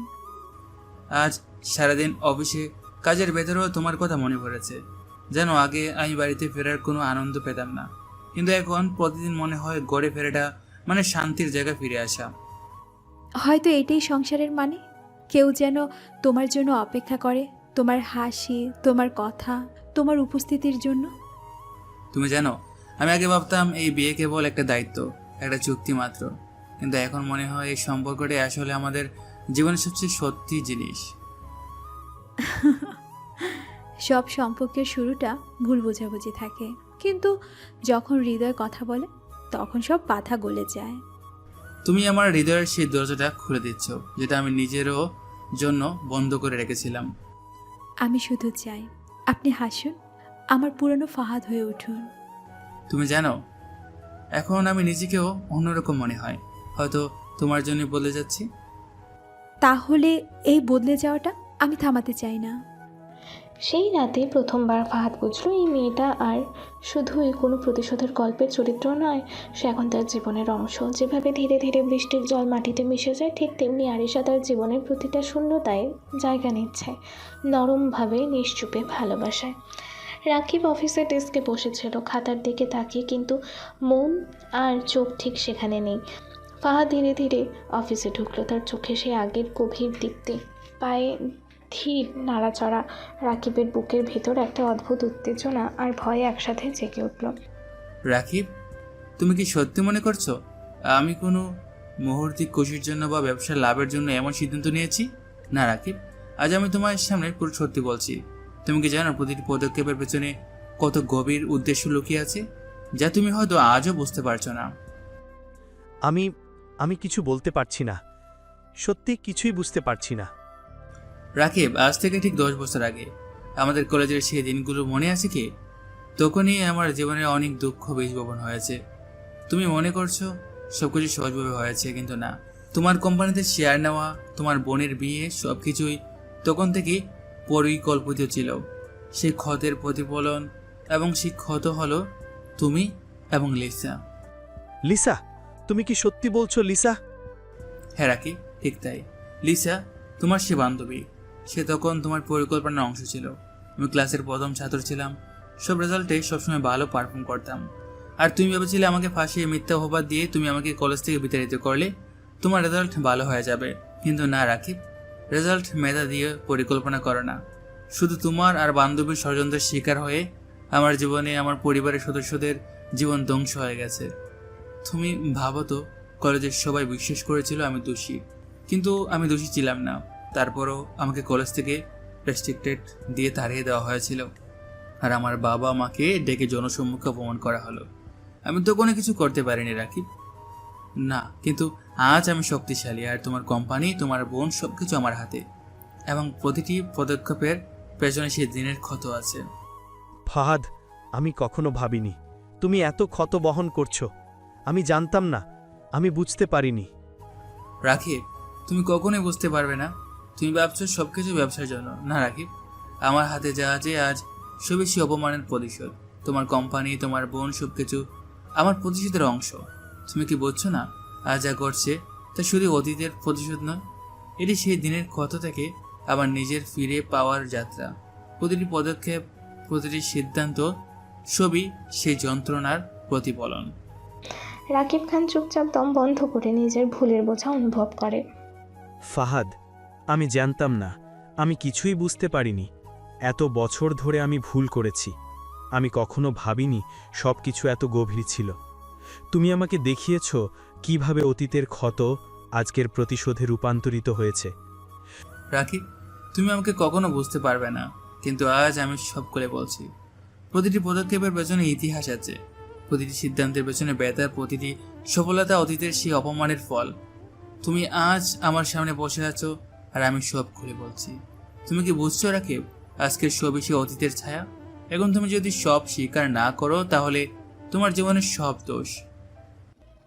রাকিব সেই মুহূর্তে বুঝল ফাহাদের সমস্ত বিজনেস চুক্তি, আরিশার বিয়ে, প্রতিটি পদক্ষেপ, সব কিছু কেবল ব্যবসার জন্য নয়। প্রতিটা পদক্ষেপের পেছনে ছিল গভীর ব্যক্তিগত প্রতিশোধ। রাকিবের চোখে ভয়, লজ্জা, অপরাধবোধ সব মিলেমিশে এক ভয়ানক ধ্বনি তৈরি করলো। ফাহাদ যার জীবন 10 বছর আগে সেই অপমানের কারণে ছিন্ন ভিন্ন হয়েছিল, আজ তার নিজের নিয়মে সব সাজাচ্ছিল, আর রাকিব শুধু বসে তা দেখতে পারছিল। হঠাৎ করে ফাহাদের ফোনে বেজে উঠল। পকেট হাতড়ে ফোন বের করে দেখলো নিলয় ফোন করেছে। সাথে সাথে রাকিব হেসে উঠল। ফাহাদ ফোন রিসিভ করার পর চোখে যেন আগুন জ্বলে উঠল। ফোনের ওপাশে রাকিব ঠান্ডা কণ্ঠে কিন্তু আভ্যন্তরীণ উত্তেজনা আর কৌশল ভরা। হ্যালো ফাহাদ, তুমি শুনছো কি? আমাদের সামনে যে পরিস্থিতি দাঁড়িয়েছে সেটা তুমি কল্পনাও করতে পারছো না। দেখো, আমি জানি তুমি খুব বুদ্ধিমান এবং সমস্ত কিছু নিয়ন্ত্রণে রাখতে চাও, কিন্তু এই যে তোমার পরিবারকে পুলিশ ধরে নিয়ে গেছে, এই ঘটনাটা কেবল একটা দুর্ঘটনা নয়, এইটা পরিকল্পনা। এবং তুমি ঠিকই অনুমান করছো এর পেছনে আমি, আমার বাবা জলিল আর আমার বোন আরিশা, আমরা সবাই একসাথে ভাবছি কিভাবে তোমাকে পরীক্ষায় ফেলা যায়। তুমি হয়তো ভাবছো তুমি সব কিছু জানো, কিন্তু বাস্তবে এই নেটওয়ার্ক এত গভীর যে তুমি নিজেও বুঝতে পারছো না। তুমি তুমি বলছো এটা? তুমি আর তোমার বাবা আর বোন? তুমি কি সত্যি ভাবছো আমি এত সহজে প্রতারিত হব? তুমি কি মনে করছো আমি শুধু একজন সাধারণ মানুষ যে অবাক হয়ে যাবে? শোনো রাকিব, তোমরা যে পরিকল্পনা করছো আমি তা দেখেছি, বুঝেছি এবং প্রতিটি ধাপের হিসাবও করে রেখেছি। তোমরা ভাবছো আমি শুধু ব্যবসায়িক লেনদেন বুঝি, কিন্তু আমার চোখ শুধু ব্যবসার দিকে নয়, আমার চোখ তোমাদের অতীত আর বর্তমানের দিকেও বলে আছে। আমি মনে রেখেছি সে প্রতিটি ক্ষত, প্রতিটি অপমান আর সবই তোমাদের বিরুদ্ধে ব্যবহার করব। রাকিব খান হাসি চেপে ধরে, কণ্ঠে কৌশল কিন্তু ভেতরে তার উত্তেজনা। হ্যাঁ ফাহাদ, তুমি ঠিক বলছো, তুমি সব দেখছো, কিন্তু আমাদের চিন্তাভাবনার গভীরতায় তুমি আসলে নেই। তুমি হয়তো জানো না কিভাবে আমি, আমার বাবা আর আরিশা একসাথে কাজ করেছি তোমার বিরুদ্ধে। একদম প্রথম থেকে আমরা দেখছি তোমার চারপাশে কোন দিকগুলো দুর্বল, কোন জায়গায় তুমি বিস্ময় বোধ করবে। মনে রেখো ফাহাদ, এই ঘটনার সাথে শুধু আমার বোন নয়, পুরো পরিবার যুক্ত। আরিশা এই মুহূর্তে তোমার প্রতি অভিনয় করছে যাতে তুমি শান্ত মনে করো, কিন্তু বাস্তবে সে তোমার চিন্তাভাবনাকে বিপরীত দিক দিয়ে পরিচালনা করছে। তুমি হয়তো মনে করছো তুমি আমাদেরকে বুঝতে পেরেছো, কিন্তু আসল সত্যটা তোমার নজরের বাইরে। আমি জানি সব কিছু রাকিব, আমি জানি তোমরা কতদিন ধরে পরিকল্পনা করছো। তুমি হয়তো মনে করছো আমি শুধু ব্যবসার হিসাব দেখছি, কিন্তু ভুল করছো। আমি মনে রেখেছি তখন তুমি ইউনিভার্সিটিতে কিভাবে আমাকে ফাঁসিয়েছিলে লিসার মাধ্যমে, কিভাবে ক্লাসে আমার মানহানির চেষ্টা করেছিলে, কিভাবে তোমার বাবা আমাকে জনসম্মুখে অপমানিত করেছিল। আজও আমি সব মনে রেখেছি। আর এখন তোমরা মনে করছো তুমি আমাকে বন্দি করতে পারবে? ভুল করছো। আজ থেকে প্রতিটি পদক্ষেপ আমি খুঁটিয়ে দেখব, প্রতিটি ঘটনা তোমাদের ওপর প্রতিশোধের ছাপ রাখবো। তোমরা ভাবছো আরিশা নিষ্পাপ, কিন্তু সে তোমাদের কৌশলের অংশ। তুমি হয়তো আজকের দিনে আমি শান্ত হয়ে থাকবো বলে মনে করেছো, কিন্তু ভুল করছো রাকিব। এই যুদ্ধ শুরু হয়েছে। তুমি প্রতিশোধের কথা বলছো, ঠিক আছে, কিন্তু আমাদের পরিকল্পনা শুধু প্রতিশোধ নয়। আমরা চেয়েছি তোমার প্রত্যেক পদক্ষেপে আমরা পরীক্ষা করি, যাতে তুমি বুঝতে পারো মানুষকে বিশ্বাস করতে গেলে কখনো ভুল হতে পারে। আরিশা সেই মুহূর্তে তোমার প্রতি নির্দোষ মনে করছে, তুমি ভাবছো নিশ্চিন্ত, কিন্তু আমরা চাই তুমি বুঝো যে সব পদক্ষেপ তুমি নিয়েছো তার পিছনে কতটা পরিকল্পনা রয়েছে। তুমি হয়তো মনে করছো তুমি বিজয়ী হবে, কিন্তু এই লড়াই আমাদের নিয়ন্ত্রণে। এবং মনে রাখো ফাহাদ, প্রতিটি যুদ্ধের শেষ কথা হয়তো তখনই বলা হয় যখন সব সত্য উন্মুক্ত হয়। ভুল করছো রাকিব, তুমি মনে করছো তুমি আমাকে পরীক্ষা করছো, কিন্তু ভুল করছো। আমি শুধু ব্যবসা করি না, আমি লক্ষ্য রাখি, আমি মনে রাখি অতীতের প্রতিটি ক্ষত। তুমি হয়তো মনে করছো আরিশা তোমাদের চক্রান্তের অংশ, কিন্তু ভুল করছো। সে স্বাধীন, সে নিজের চিন্তা ভাবনায় আছে, আর আমি প্রতিটি পদক্ষেপে দেখি, প্রতিটি ষড়যন্ত্র বুঝি। এই মুহূর্তে যেটা তুমি শুরু করেছো সেটা তোমার জন্য বিপদ। আমি তোমাদের নেটওয়ার্কের সমস্ত কৌশল জানি। তোমরা যেভাবে আমাকে ফাঁসিয়েছিলে সেই ইতিহাস আমার মনে আছে, আর সেই ইতিহাস আমাকে শক্তি দিচ্ছে। এই যুদ্ধ শুরু হয়েছে, আর শেষটা আমি লিখব। ফাহাদের চোখে প্রতিশোধের অগ্নি, কণ্ঠে অশ্রু আর রাগের মিশ্রণ। রাকিব যে সবসময় মনে করতো সে কৌশল জানে, সে বিজয়ী হবে, এখন বুঝতে পারছে এই যুদ্ধ তার জন্য একেবারেই নতুন এবং বিপজ্জনক। আরিশা এই ষড়যন্ত্রের কেন্দ্রবিন্দুতে, নিষ্পাপভাবে কিন্তু গুরুত্বপূর্ণ কৌশলের অংশ। অফিসের চারপাশে স্থিরতা, বাতাস ভারী, প্রতিটি শব্দ যেন ভবিষ্যতের লড়াইয়ের সুর বয় করছে। চাবুকের মতো একটি সন্ধ্যা, হালকা বৃষ্টির গন্ধ মিশে থাকা এক বিকেল। ফাহাদ পুলিশ স্টেশনের বড় সাদামাটা ভবনের দিকে দৌড়ে চলে এলো। তার পা যেন স্থির, কিন্তু চোখ কতকগুলো উপকথার মতো আগুনে লেপ্টে। সে পকেটে ফোন রেখে নয়, সরাসরি থানার ভিতরে ঢুকলো। তার পরিবারকে বাঁচাতে হবে মিথ্যা মামলার হাত থেকে, আর সেই মিথ্যা মামলার কেন্দ্রবিন্দুতে দাঁড়িয়ে আছে যেই অভিমুখ আরিশা। অফিসার সাহেব, আমার নাম ফাহাদ সুলতান। আমার পরিবারকে একটা মিথ্যা অভিযোগ আরোপ করা হয়েছে, নারী নির্যাতনের অভিযোগ। আমি আপনাদের কাছে বলছি এটা কোনো স্বতঃস্ফূর্ত ঘটনা নয়, এটা পরিকল্পিত ধোঁকা।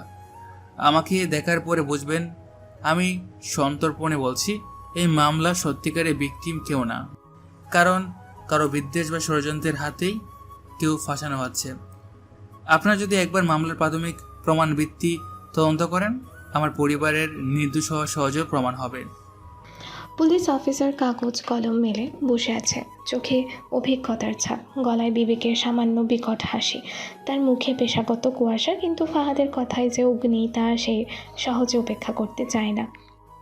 স্যার, আপনার বক্তব্য নথিভুক্ত করা হবে। আমরা আইন মেনে কাজ করি, কিন্তু অভিযোগকারীর বক্তব্য তো আছে। আরিশা নামের এক ব্যক্তি অভিযোগ করেছে। আমাদের কাছে প্রাথমিকভাবে তার বিবৃতি এসেছে এবং তার ভাষ্য অনুযায়ী কিছুটা মনে হচ্ছে আপনার পরিবারের বিরুদ্ধে অভিযোগ স্থায়ী করার মতো সবার আছে। তবু আপনি চাইলে তদন্ত বিভাগকে বলবো আরও ক্ষতি দেখার জন্য। আপনি কি কোনো স্বতন্ত্র প্রমাণ দিতে পারবেন? ফাহাদের কণ্ঠ স্থির, চোখে অশ্রু, গভীর কুকরানো বেদনা। তার গলায় এমন কণ্ঠ ভেসে উঠল যেন 10 বছর ধরে কাঁধে রাখা বোঝা আজ খুলে দিতে চাইছে। প্রমাণ তো আছে, আমি বলছি। এসবের পেছনে ষড়যন্ত্র আছে, আর সেই ষড়যন্ত্রের কেন্দ্রে আপনারাই সামনে দাঁড়িয়ে আছে আরিশা। সে যদি আজ জেলে বসে যায়, আমার পুরো পরিবার ধ্বংস হবে, আমার মা বাবার নাম কলঙ্কিত হবে, আমার ছোট বোন তানিশার জীবন ভেঙে পড়বে। আমি আপনাদের অনুরোধ করছি, একটু মানবিক দায়িত্ব দেখান, জটপট তদন্ত চালান, সেদিকে নজর দিন।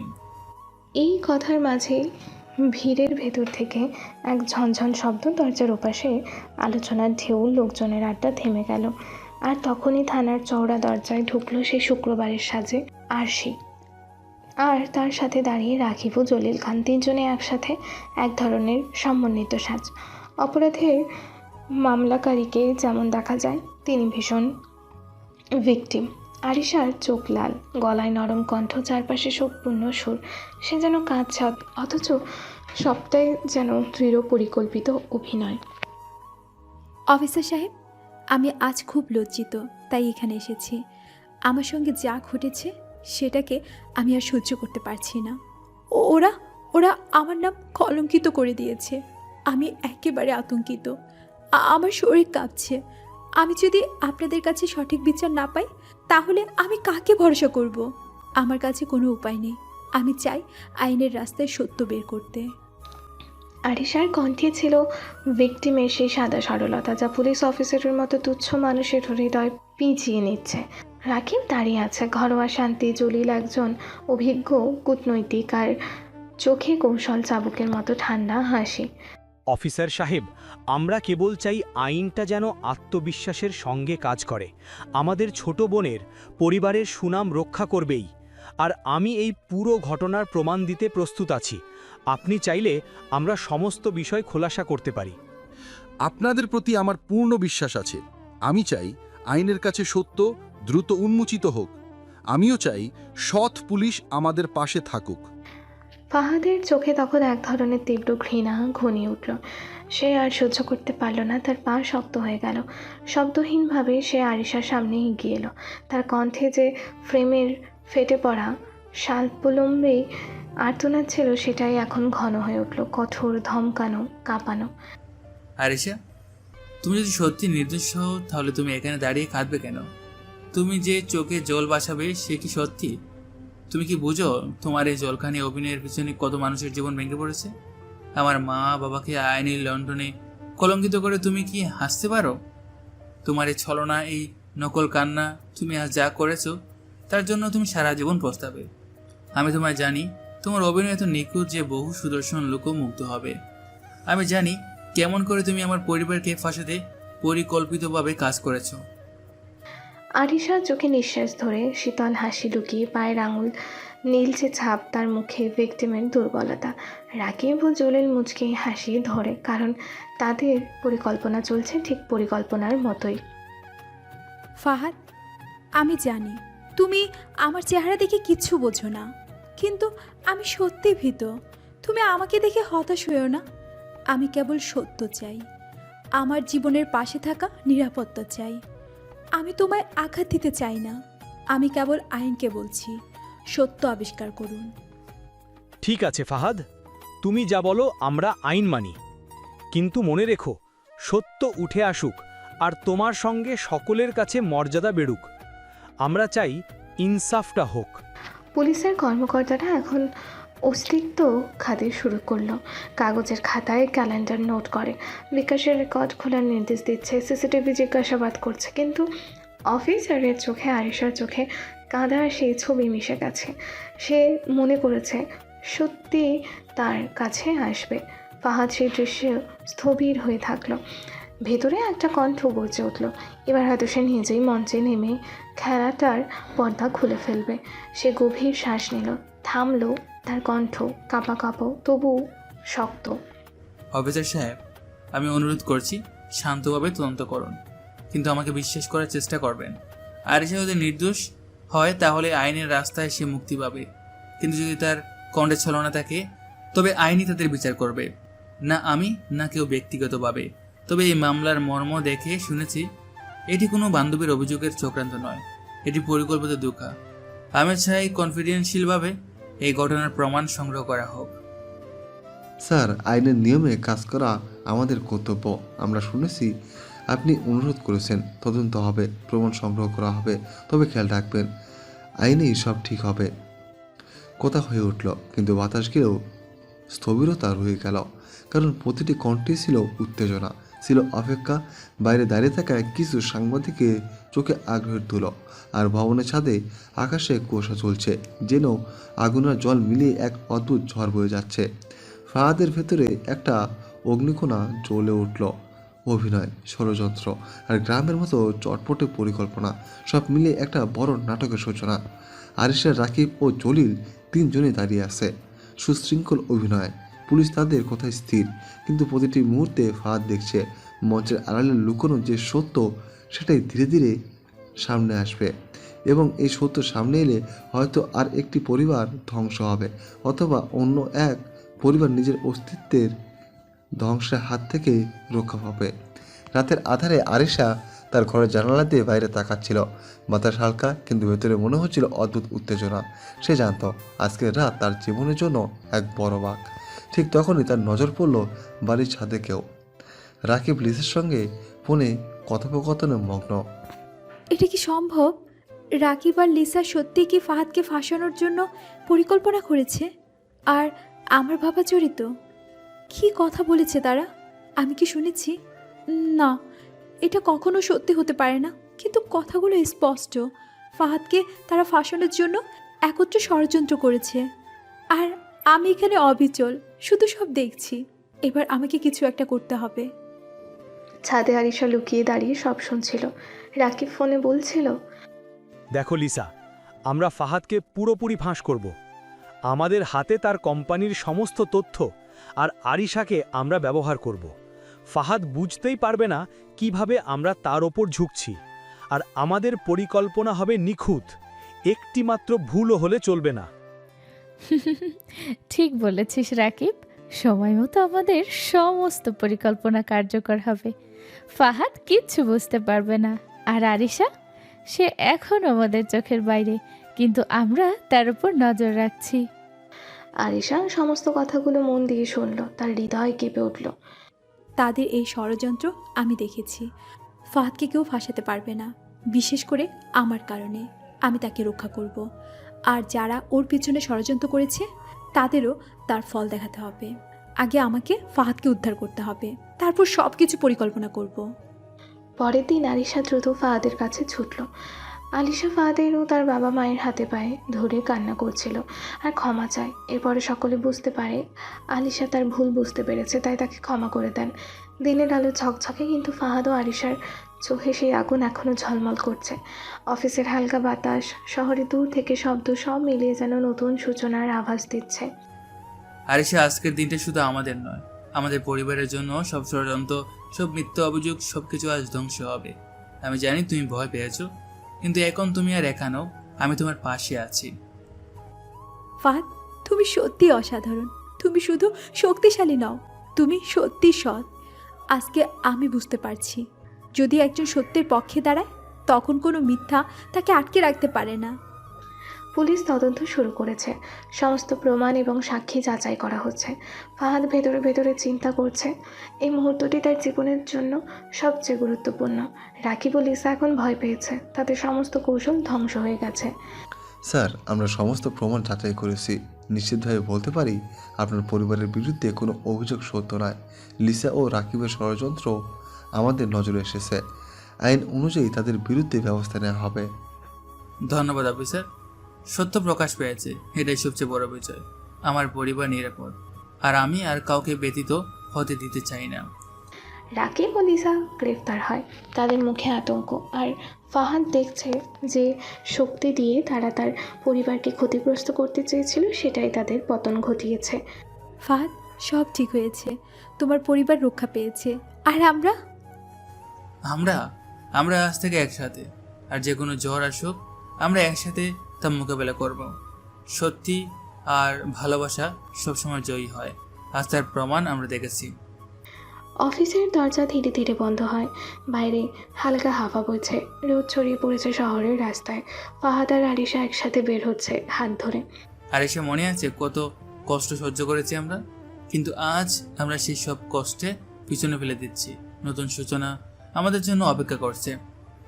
হ্যাঁ ফাহাদ, আমরা একসাথে, আর যে কোনো সময় যে কোনো বিপদ আসুক আমরা একে অপরের পাশে থাকবো। আজ থেকে আমাদের জীবন নতুন রং পাবে, ভালোবাসা, বিশ্বাস এবং ন্যায়ের রং। শহরের রাস্তায় তারা দুজনেই ধীরে ধীরে এগিয়ে চলেছে। আকাশে হালকা মেঘ, সূর্য ধীরে ধীরে ঝলমল করছে। প্রতিটি পদক্ষেপ যেন নতুন সূচনার প্রতীক। ফাহাদ আর আরিশার চোখে ঝলমল করছে সেই আগুন, প্রেম, সাহস এবং ন্যায়ের অটুট জয়। এবার থেকে আর কেউ আমার পরিবারকে ক্ষতি করতে পারবে না। আমরা নিরাপদ, আমরা একসাথে, এবং আমরা আমাদের গল্প নিজের হাতে লিখব। হ্যাঁ ফাহাদ, আমরা সত্যি একসাথে। এবং সেই মুহূর্তে শহরের রাস্তায় হালকা হাওয়া বইছে, সূর্যের আলো ঝলমল করছে, আর দুজনের হাতে হাত। ফাহাদ আর আরিশা নতুন জীবনের পথে এগিয়ে যাচ্ছে।